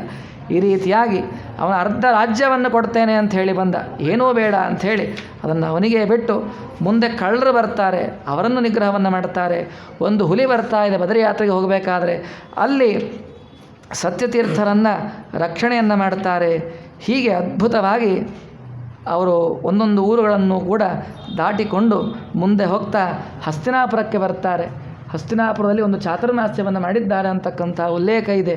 ಅಲ್ಲಿ ಇರಬೇಕಾದ್ರೆ ಶಿಷ್ಯರಿಗೆ ತಾವು ಪೂರ್ವ ಅಂದರೆ ಭೀಮಸೇನ ದೇವರ ಅವತಾರವಾಗಿದ್ದಾಗ ತಮ್ಮ ಗದೆ ಇಂತಲ್ಲಿ ಆಗಿರಿ ಅಂತ ಹೇಳಿ ತೋರಿಸ್ತಾರೆ. ಆ ಗದೆ ಇದ್ದದ್ದನ್ನು ಕೂಡ ತೋರಿಸ್ತಾರೆ. ಅಂದರೆ ಅವರ ಸರ್ವಜ್ಞತ್ವಕ್ಕೆ, ಹೋದ ಜನ್ಮದಲ್ಲಿ ಭೂತ ಭವಿಷ್ಯತ್ ಎಲ್ಲ ಜ್ಞಾನಗಳಿಗೆ ದ್ಯೋತಕ, ಅದನ್ನು ಕೂಡ ತೋರಿಸ್ತಾರೆ. ಅಲ್ಲಿಂದ ವಾರಣಾಸಿ, ಹೀಗೆ ಎಲ್ಲ ಕಡೆಗಳಲ್ಲೂ ಕೂಡ ಸಂಚಾರವನ್ನು ಮಾಡಿಕೊಂಡು ಆ ಬದರಿಕಾಶ್ರಮಕ್ಕೆ ಹೋಗಿ ಅದ್ಭುತವಾಗಿರ್ತಕ್ಕಂತಹ ಆ ಪರಮಾತ್ಮನಿಗೆ ವಿಶೇಷವಾಗಿರ್ತಕ್ಕಂತಹ ಆ ಬ್ರಹ್ಮಸೂತ್ರವನ್ನು ಸಮರ್ಪಣೆಯನ್ನು ಮಾಡಿಕೊಂಡು ಪುನಃ ಹಿಂದಿರುಗಿ ಬರ್ತಾರೆ.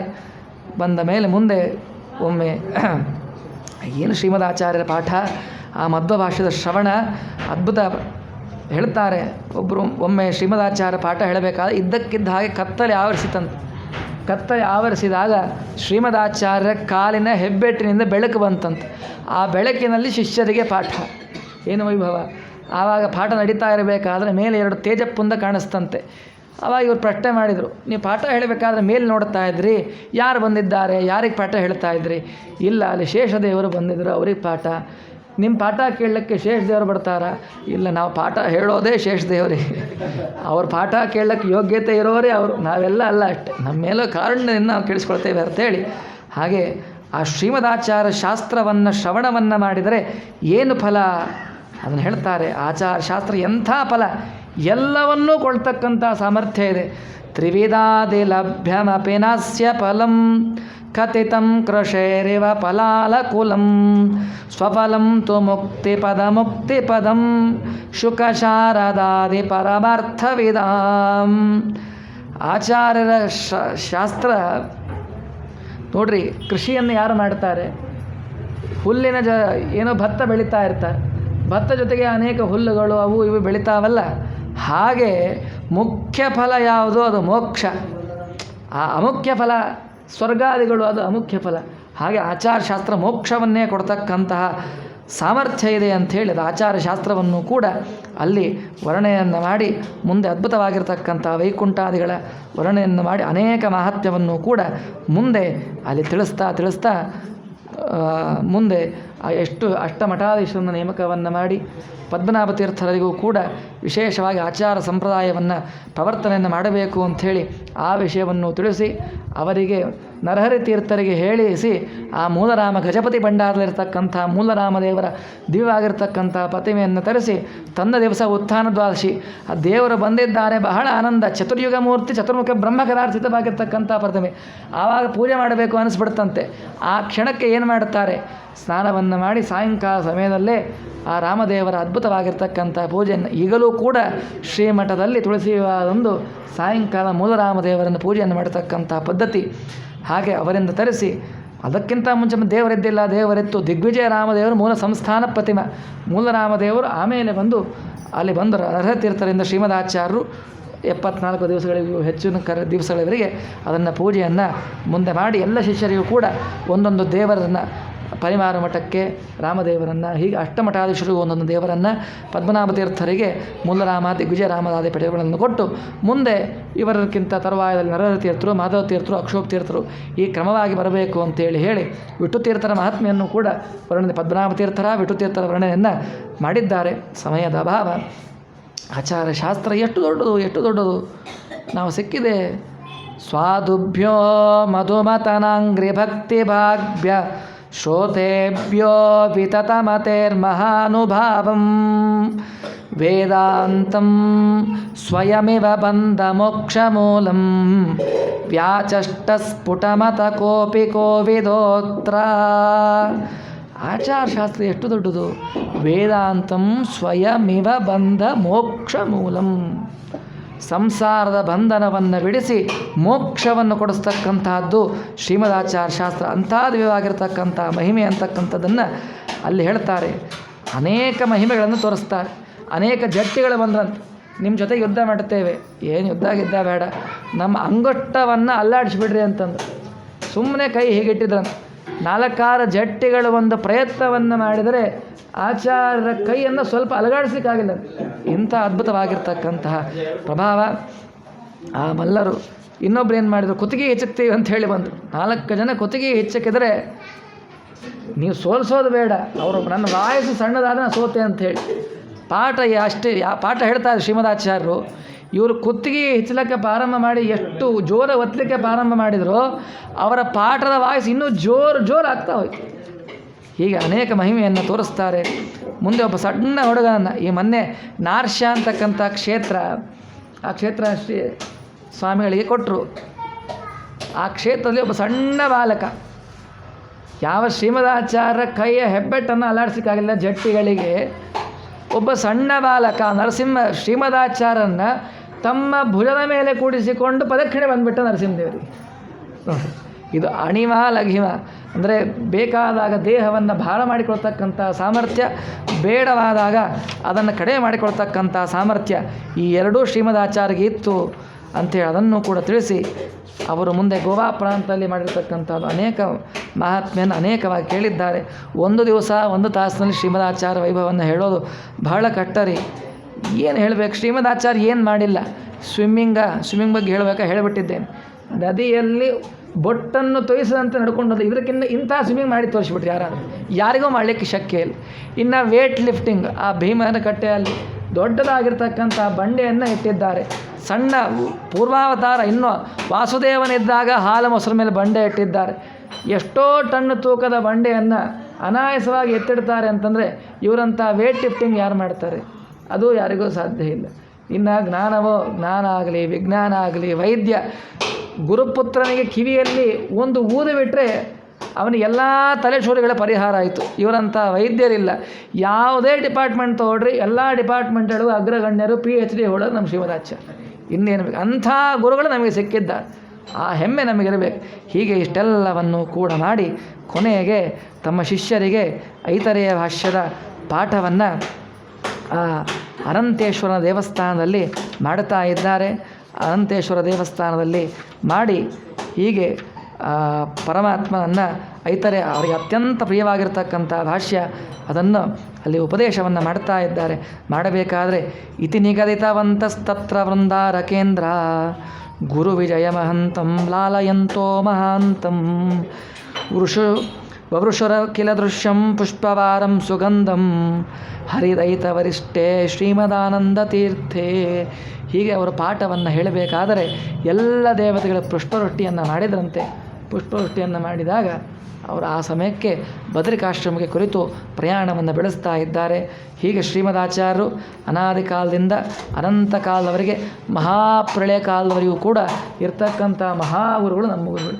ಅದ್ಯಾಪಿ ಈಗಲೂ ಕೂಡ ಮಹಾನುಭಾವರಾಗಿರ್ತಕ್ಕಂಥ ವೇದವ್ಯಾಸ ದೇವರಿಂದ ಶಾಸ್ತ್ರಾದಿಗಳ ಶ್ರವಣವನ್ನು ಹಿರೇಬದರಿಕಾಶ್ರಮದಲ್ಲಿ ಮಾಡ್ತಾ ಇರತಕ್ಕಂತಹ ಗುರುಗಳು. ಅಂಥ ಗುರುಗಳ ಪರಂಪರೆಯಲ್ಲಿ ನಾವು ಬಂದಿದ್ದೇವೆ ಅಂತಂದರೆ ನಮ್ಮಂಥ ಧನ್ಯರು ಯಾರೂ ಇಲ್ಲ. ಇಂಥ ಅನುಸಂಧಾನ ನಮಗಿರಬೇಕು. ಅಂಥ ಶ್ರೀಮದಾಚಾರ್ಯ ಬದರಿಕಾಶ್ರಮ ಪ್ರವೇಶವನ್ನು ಮಾಡಿರ್ತಕ್ಕಂಥ ಸುಸಂದರ್ಭದಲ್ಲಿ ಈ 1.5 ಗಂಟೆಗಳ ಕಾಲ ಅತ್ಯಂತ ಸಮುದ್ರ ಸ್ನಾನ ಮಾಡ್ತೇವೆ ಅಂತ ಹೋಗ್ತೇವೆ, ಆದರೆ ಮಾಡಲಿಕ್ಕಾಗೋದಿಲ್ಲ. ಅದರ ಒಂದು ಏಕದೇಶದಲ್ಲಿ ಸ್ನಾನ ಮಾಡಿದ ಹಾಗೆ 1008 ಶ್ಲೋಕದ ಸುಮಧ್ವ ವಿಜಯದ ಆಚಾರ್ಯ ಮಹಿಮೆಯನ್ನು ಅತ್ಯಲ್ಪ ಕಾಲದಲ್ಲಿ ಏನೋ 3-4 ಶ್ಲೋಕದ ಅನುವಾದವನ್ನು ಯಥಾಮತಿಯಾಗಿ ಹೇಳುವ ಪ್ರಯತ್ನವನ್ನು ಭಗವಂತ ನಮ್ಮಿಂದ ಮಾಡಿಸಿದ್ದಾನೆ. ಇದರಿಂದ ಮಧ್ವರು ಅವನ ಅಂತರ್ಯಾಮಿಯಾಗಿರ್ತಕ್ಕಂಥ ಮಾಧವ ಇಬ್ಬರೂ ಕೂಡ ಪ್ರೀತನಾಗಲಿ. ಆಚಾರ್ಯರ ಗ್ರಂಥಗಳ ಶ್ರವಣವನ್ನು ಮಾಡತಕ್ಕಂಥ ಭಾಗ್ಯ ನಮಗೆಲ್ಲ ಬರಲಿ. ಯಾಕೆ ಅಂತಂದರೆ ಆಚಾರ್ಯ ಯೋಗ್ಯತೆ ಎಷ್ಟು ಅಂತಂದರೆ ವಿಷ್ಣುರ್ಹಿ ದಾತಾಹಿ ಮೋಕ್ಷಸ್ಯ ವಾಯುಷ್ಯದಗ್ನಿಯ ಮೋಕ್ಷ ಬೇಕಾ, ಮೋಕ್ಷವನ್ನು ಕೊಡಿಸ್ತಕ್ಕಂಥ ಆಚಾರ್ಯ ಶ್ರೀಮದಾಚಾರ್ಯರ ಮಾತ್ರ. ಬರೇ ಭವಬಂಧನವನ್ನು ಬಿಡಿಸೋದೇನು ದೊಡ್ಡದಲ್ರಿ, ಅದನ್ನು ಬಿಡಿಸಿ ಮತ್ತೆ ಮುಂದಿನ ಜನ್ಮ ಬಂದರೆ ಈ ಸಂಸಾರ ಸಂಕಲೆಯಲ್ಲಿ ಬೇಡ. ಮೋಕ್ಷಕ್ಕೆ ಹೋಗಬೇಕು ಅಂದರೆ ಮೋಕ್ಷ ಬೇಕಾ, ಶ್ರೀಮದಾಚಾರ್ಯ ಪಾದವನ್ನು ಅನುಸರಣೆ ಮಾಡಿರಿ. ಅವರ ಗ್ರಂಥಗಳೇ ಮೋಕ್ಷ ಕೊಡಿಸುತ್ತೆ ಅಂತಂದರೆ ಇನ್ನು ಶ್ರೀಮದಾಚಾರ್ಯ ಮಹಾತ್ಮೆ ಎಷ್ಟು ಹೇಳಿದರೂ ದೇವತೆಗಳಿಗೆ ಹೇಳಲಿಕ್ಕೆ ಯೋಗ್ಯತೆ ಇಲ್ಲ ಅಂತ ನಮ್ಮಂಥ ಅಲ್ಪ ಬುದ್ಧಿಯಿಂದ ಮಂದಮತಿಗಳು ಎಷ್ಟು ಹೇಳಲಿಕ್ಕೆ ಶಕ್ಯ? ತಿಳಿದಷ್ಟನ್ನು ಗುರುಗಳು ಹೇಳಿಕೊಟ್ಟಿದ್ದಷ್ಟನ್ನು ಆ ವಾಯುದೇವರೇ ಶ್ರೀಮದಾಚಾರ್ಯ ನಿಂತು ನುಡಿಸಿದ್ದಾರೆ. ಎಲ್ಲದರಿಂದ ಆ ಶ್ರೀಮದಾಚಾರ್ಯ ಪ್ರೀತರಾಗಿ ನಮಗೂ ನಿಮಗೂ ಎಲ್ಲರಿಗೂ ಕೂಡ ವಿಶೇಷವಾಗಿ ಆಚಾರ ಸಜ್ಞಾನವನ್ನು ಕೊಳ್ಳಿ. ಏನು ಕೇಳಬೇಕು ಶ್ರೀಮದಾಚಾರ್ಯಲ್ಲಿ? ಏನು ಹೆಂಡತಿ ಮಕ್ಕಳು ಅದು ಸೈಟು ಗೀಟು ಏನು ಕೇಳ್ತೀರಿ? ಅದು ಇವತ್ತಿರ್ತದೆ, ನಾಳೆ ಅಶ್ವರ. ಅನಂತ ಕಾಲದವರು ನಮ್ಮ ಜೊತೆಗೆ ಬರೋದು ಜ್ಞಾನ. ಆ ಜ್ಞಾನದಿಂದ ದ್ವಾರ ಶ್ರವಣ ಮನನ ನಿತ್ಯಾಸನ ಜ್ಞಾನ, ಆ ಸಜ್ಞಾನದಿಂದ ವಿಶೇಷವಾಗಿ ಭಗವಂತ ದರ್ಶನ ಮೋಕ್ಷ, ಅದಕ್ಕೆ ಬೇಕಾಗಿರ್ತಕ್ಕಂಥ ಸಾಧನೆಯನ್ನು ವಿಶೇಷವಾಗಿ ಶ್ರೀಮದಾಚಾರ್ಯರು ನಮ್ಮಿಂದ ಮಾಡಿಸಲಿ. ಇದು ಮಾತ್ರ ನಮ್ಮಿಂದ ಕೇಳ್ಕೊಳ್ಳೋದು. ಆಚಾರ್ಯಲ್ಲಿ ಕೇಳೋದೇನು? ಇನ್ನೂ ಹೆಚ್ಚಿನದಾಗಿ ಆಚಾರ ಗ್ರಂಥಗಳ ಶ್ರವಣವನ್ನಾದರೂ ಮಾಡ್ತಕ್ಕಂಥ ಭಾಗ್ಯ, ಅಧ್ಯಯನವನ್ನು ಮಾಡ್ತಕ್ಕಂಥ ಭಾಗ್ಯ ಕೊಟ್ಟರೆ ಇನ್ನೂ ಪುಣ್ಯ. ಇಲ್ಲ ಅಷ್ಟೂ ಗ್ರಂಥಗಳನ್ನು ಒಂದು ಬಾರಿ ನಮ್ಮ ಕಿವಿಗೆ ಬಿದ್ದರೆ ಸಾಕ್ರಿ. ಇದರಿಂದ ಒಂದು ಅಕ್ಷರ ಬರೆದರೆ ಅಷ್ಟು ಪುಣ್ಯ ಅಂತಂದರೆ ಅಷ್ಟೂ ಗ್ರಂಥಗಳ ಶ್ರವಣವನ್ನು ಮಾಡಿದರೆ ಎಂಥ ಮಹಾಭಾರತ ತಾತ್ಪರ್ಯ ಗ್ರಂಥ, ಅದರಂತೂ ಹೇಳಲಿಕ್ಕೇ ಶಕ್ಯವಿಲ್ಲ. ಎಲ್ಲ ಗ್ರಂಥಗಳ ಸಾರವನ್ನು 1,00,000 ಶ್ಲೋಕಾತ್ಮಕವಾಗಿರ್ತಕ್ಕಂತಹ ಮಹಾಭಾರತ, 25,000 ಶ್ಲೋಕಾತ್ಮಕವಾಗಿರ್ತಕ್ಕಂತಹ ರಾಮಾಯಣ, ಅದು ಬಿಟ್ಟು ಎಲ್ಲ ಗ್ರಂಥಗಳ ಉಪನಿಷತ್ತಿನ ಸಾರವನ್ನು ಕೇವಲ 5,000 ಚಿಲ್ಲರೆ ಶ್ಲೋಕಗಳಲ್ಲಿ ಮಾಡಿಕೊಡುತ್ತಾರೆ ಅಂತಂದರೆ ಆಚಾರ ವೈಭವ ಎಷ್ಟು ಹೇಳಲಿಕ್ಕೂ ಕಷ್ಟ, ಹೇಳಲಿಕ್ಕೆ ಶಕ್ಯವೇ ಇಲ್ಲ. ಅಂಥ ಮಹಾತ್ಮರು ಶ್ರೀಮದಾಚಾರ್ಯ. ನಮ್ಮ ಬಾಯಿ ಸಣ್ಣದಷ್ಟೇ ಹೊರತಾಗಿ ಅಕ್ಷರಗಳು ಸಿಗೋದಿಲ್ಲ ಹೊರತಾಗಿ ಅವರನ್ನು ವರ್ಣನೆ ಮಾಡಲಿಕ್ಕೆ ನಾವೇನು ವರ್ಣನೆ ಮಾಡೋದ್ರಿ? ಕಿಂವರ್ಣ ವೇದದಿಂದ ವರ್ಣನೆ ಮಾಡಿಸಿಕೊಂಡವರು. ತಾಮಂತ್ರ ವರ್ಣೈಹಿ ಅನುವರ್ಣನೀಯ. ಶ್ರೀಮದಾಚಾರ್ಯ ವರ್ಣನೆಯನ್ನು ಮಾಡಬೇಕು ಅಂದರೆ ವೇದ ಪ್ರವಚನಾಚಾರ್ಯ 21 ಮತಾಚಾರ್ಯ ಇದ್ದಾರೆ. ಯಾವ ಮತಾಚಾರ್ಯರ ಹೆಸರು ಕೂಡ ವೇದಗಳಲ್ಲಿ ಬಂದಿಲ್ಲ. ವೇದದಲ್ಲಿ ಬಂದಿರತಕ್ಕಂಥ ಏಕಮೇವ ಆಚಾರ್ಯ ಶ್ರೀಮದಾಚಾರ್ಯ. ದಲಿತ ಸೂಕ್ತದಲ್ಲಿ ಶ್ರೀಮದಾಚಾರ್ಯ ಹೆಸರು ಬಂದಿದೆ, ಪವಮಾನ ಸೂಕ್ತದಲ್ಲಿ ಶ್ರೀಮದಾಚಾರ್ಯ ಹೆಸರು ಬಂದಿದೆ. ಮಧ್ವ ಆದವೆ ಗುಹಾಸಂತಮ್ಮ ತರಿಶ್ವ ಮಥಾಯತಿ. ಎಲ್ಲ ಆಚಾರ್ಯರು ತಮ್ಮ ಆಚಾರ್ಯರ ಹೆಸರನ್ನು ಸೇರಿಸಬೇಕು ಅಂತೇಳಿ ಯಾವುದೋ ಶಬ್ದಕ್ಕೆ ಈ ಕಡೆಯಿಂದ ಹಿಂಗೆ ಬಂದು ಏನೋ ಅರ್ಥ ಮಾಡಲಿಕ್ಕೆ ಹೋದರು. ನಮ್ಮ ಆಚಾರ್ಯ ಏನು ಅರ್ಥ ಬೇಡ, ಸ್ವಯಂ ಮಧ್ವ ಅನ್ನೋ ಹೆಸರು ವೇದ ಹೇಳಿದ, ಯಾರೂ ಸೇರಿಸಿದ್ದಲ್ಲ. ವೇದಗಳಿಂದ ಹೊಗಳಿಸಿಕೊಂಡ ಆಚಾರ್ಯರು, ವೇದಗಳೇ ಹೊಗಳಬೇಕು ಅಂಥ ಆಚಾರ್ಯರು. ರಮಾವ್ರತಿಕ್ತ ಪೂರ್ವ ಪ್ರಸಿದ್ಧ ಅನಂತ ವೇದ ಪ್ರತಿಪಾದ್ಯರು ಶ್ರೀಮದಾಚಾರ್ಯ. ಎಂಥ ಗುರುಗಳು ನಮ್ಮ ಶ್ರೀಮದಾಚಾರ್ಯ ಅಂತಂದರೆ ಪ್ರಲಯೇಪಿ ಪ್ರತಿಪಾದಿ ಪರಾವರಾಹ. ಪ್ರಳಯ ಕಾಲದಲ್ಲೂ ಜ್ಞಾನದ ಸಾಸಿವೆ ಕಾಳಷ್ಟು ಜ್ಞಾನದ ತಿರೋಧಾನ ಆಗದೇ ಇರತಕ್ಕಂಥ ಮಹಾನುಭಾವರು ನಮ್ಮ ಗುರುಗಳಾಗಿ ಬಂದರು. ಒಂದು ದಿವಸ ಮಧ್ವನವಮಿ ಅಂತ ಮಾಡಿ ಭಜನೆ ಮಾಡಿ ರಥೋತ್ಸವ ಮಾಡಿ ಭಕ್ಷ್ಯ ತಿಂದು ಹೋಗ್ಬಿಟ್ಟಲ್ಲ. ಪ್ರತಿನಿತ್ಯ ಇವರನ್ನು ಎಷ್ಟು ಸ್ಮರಣೆ ಮಾಡಿದರೂ ಕಡಿಮೆ. ಅದಕ್ಕೆ ಮೊದಲೇ ಹೇಳಿದ್ದೆ, ಆನಂದ ತೀರ್ಥರ ಪೂರ್ಣಪ್ರಜ್ಞರ ಸರ್ವಜ್ಞರಾಯರ ಮಧ್ವರಾಯರ ಒಂದು ಬಾರಿ ಸ್ಮರಣೆ, ಎಷ್ಟು ಬಾರಿ ಸ್ಮರಣೆ ಮಾಡಿದರೂ ಕುಲ ಕೋಟಿಗಳ ಉದ್ಧಾರ ಆಗಿ ಹೋಗುತ್ತೆ. ಅಂಥ ಗುರುಗಳು ನಮ್ಮ ಶ್ರೀಮದಾಚಾರ್ಯರು.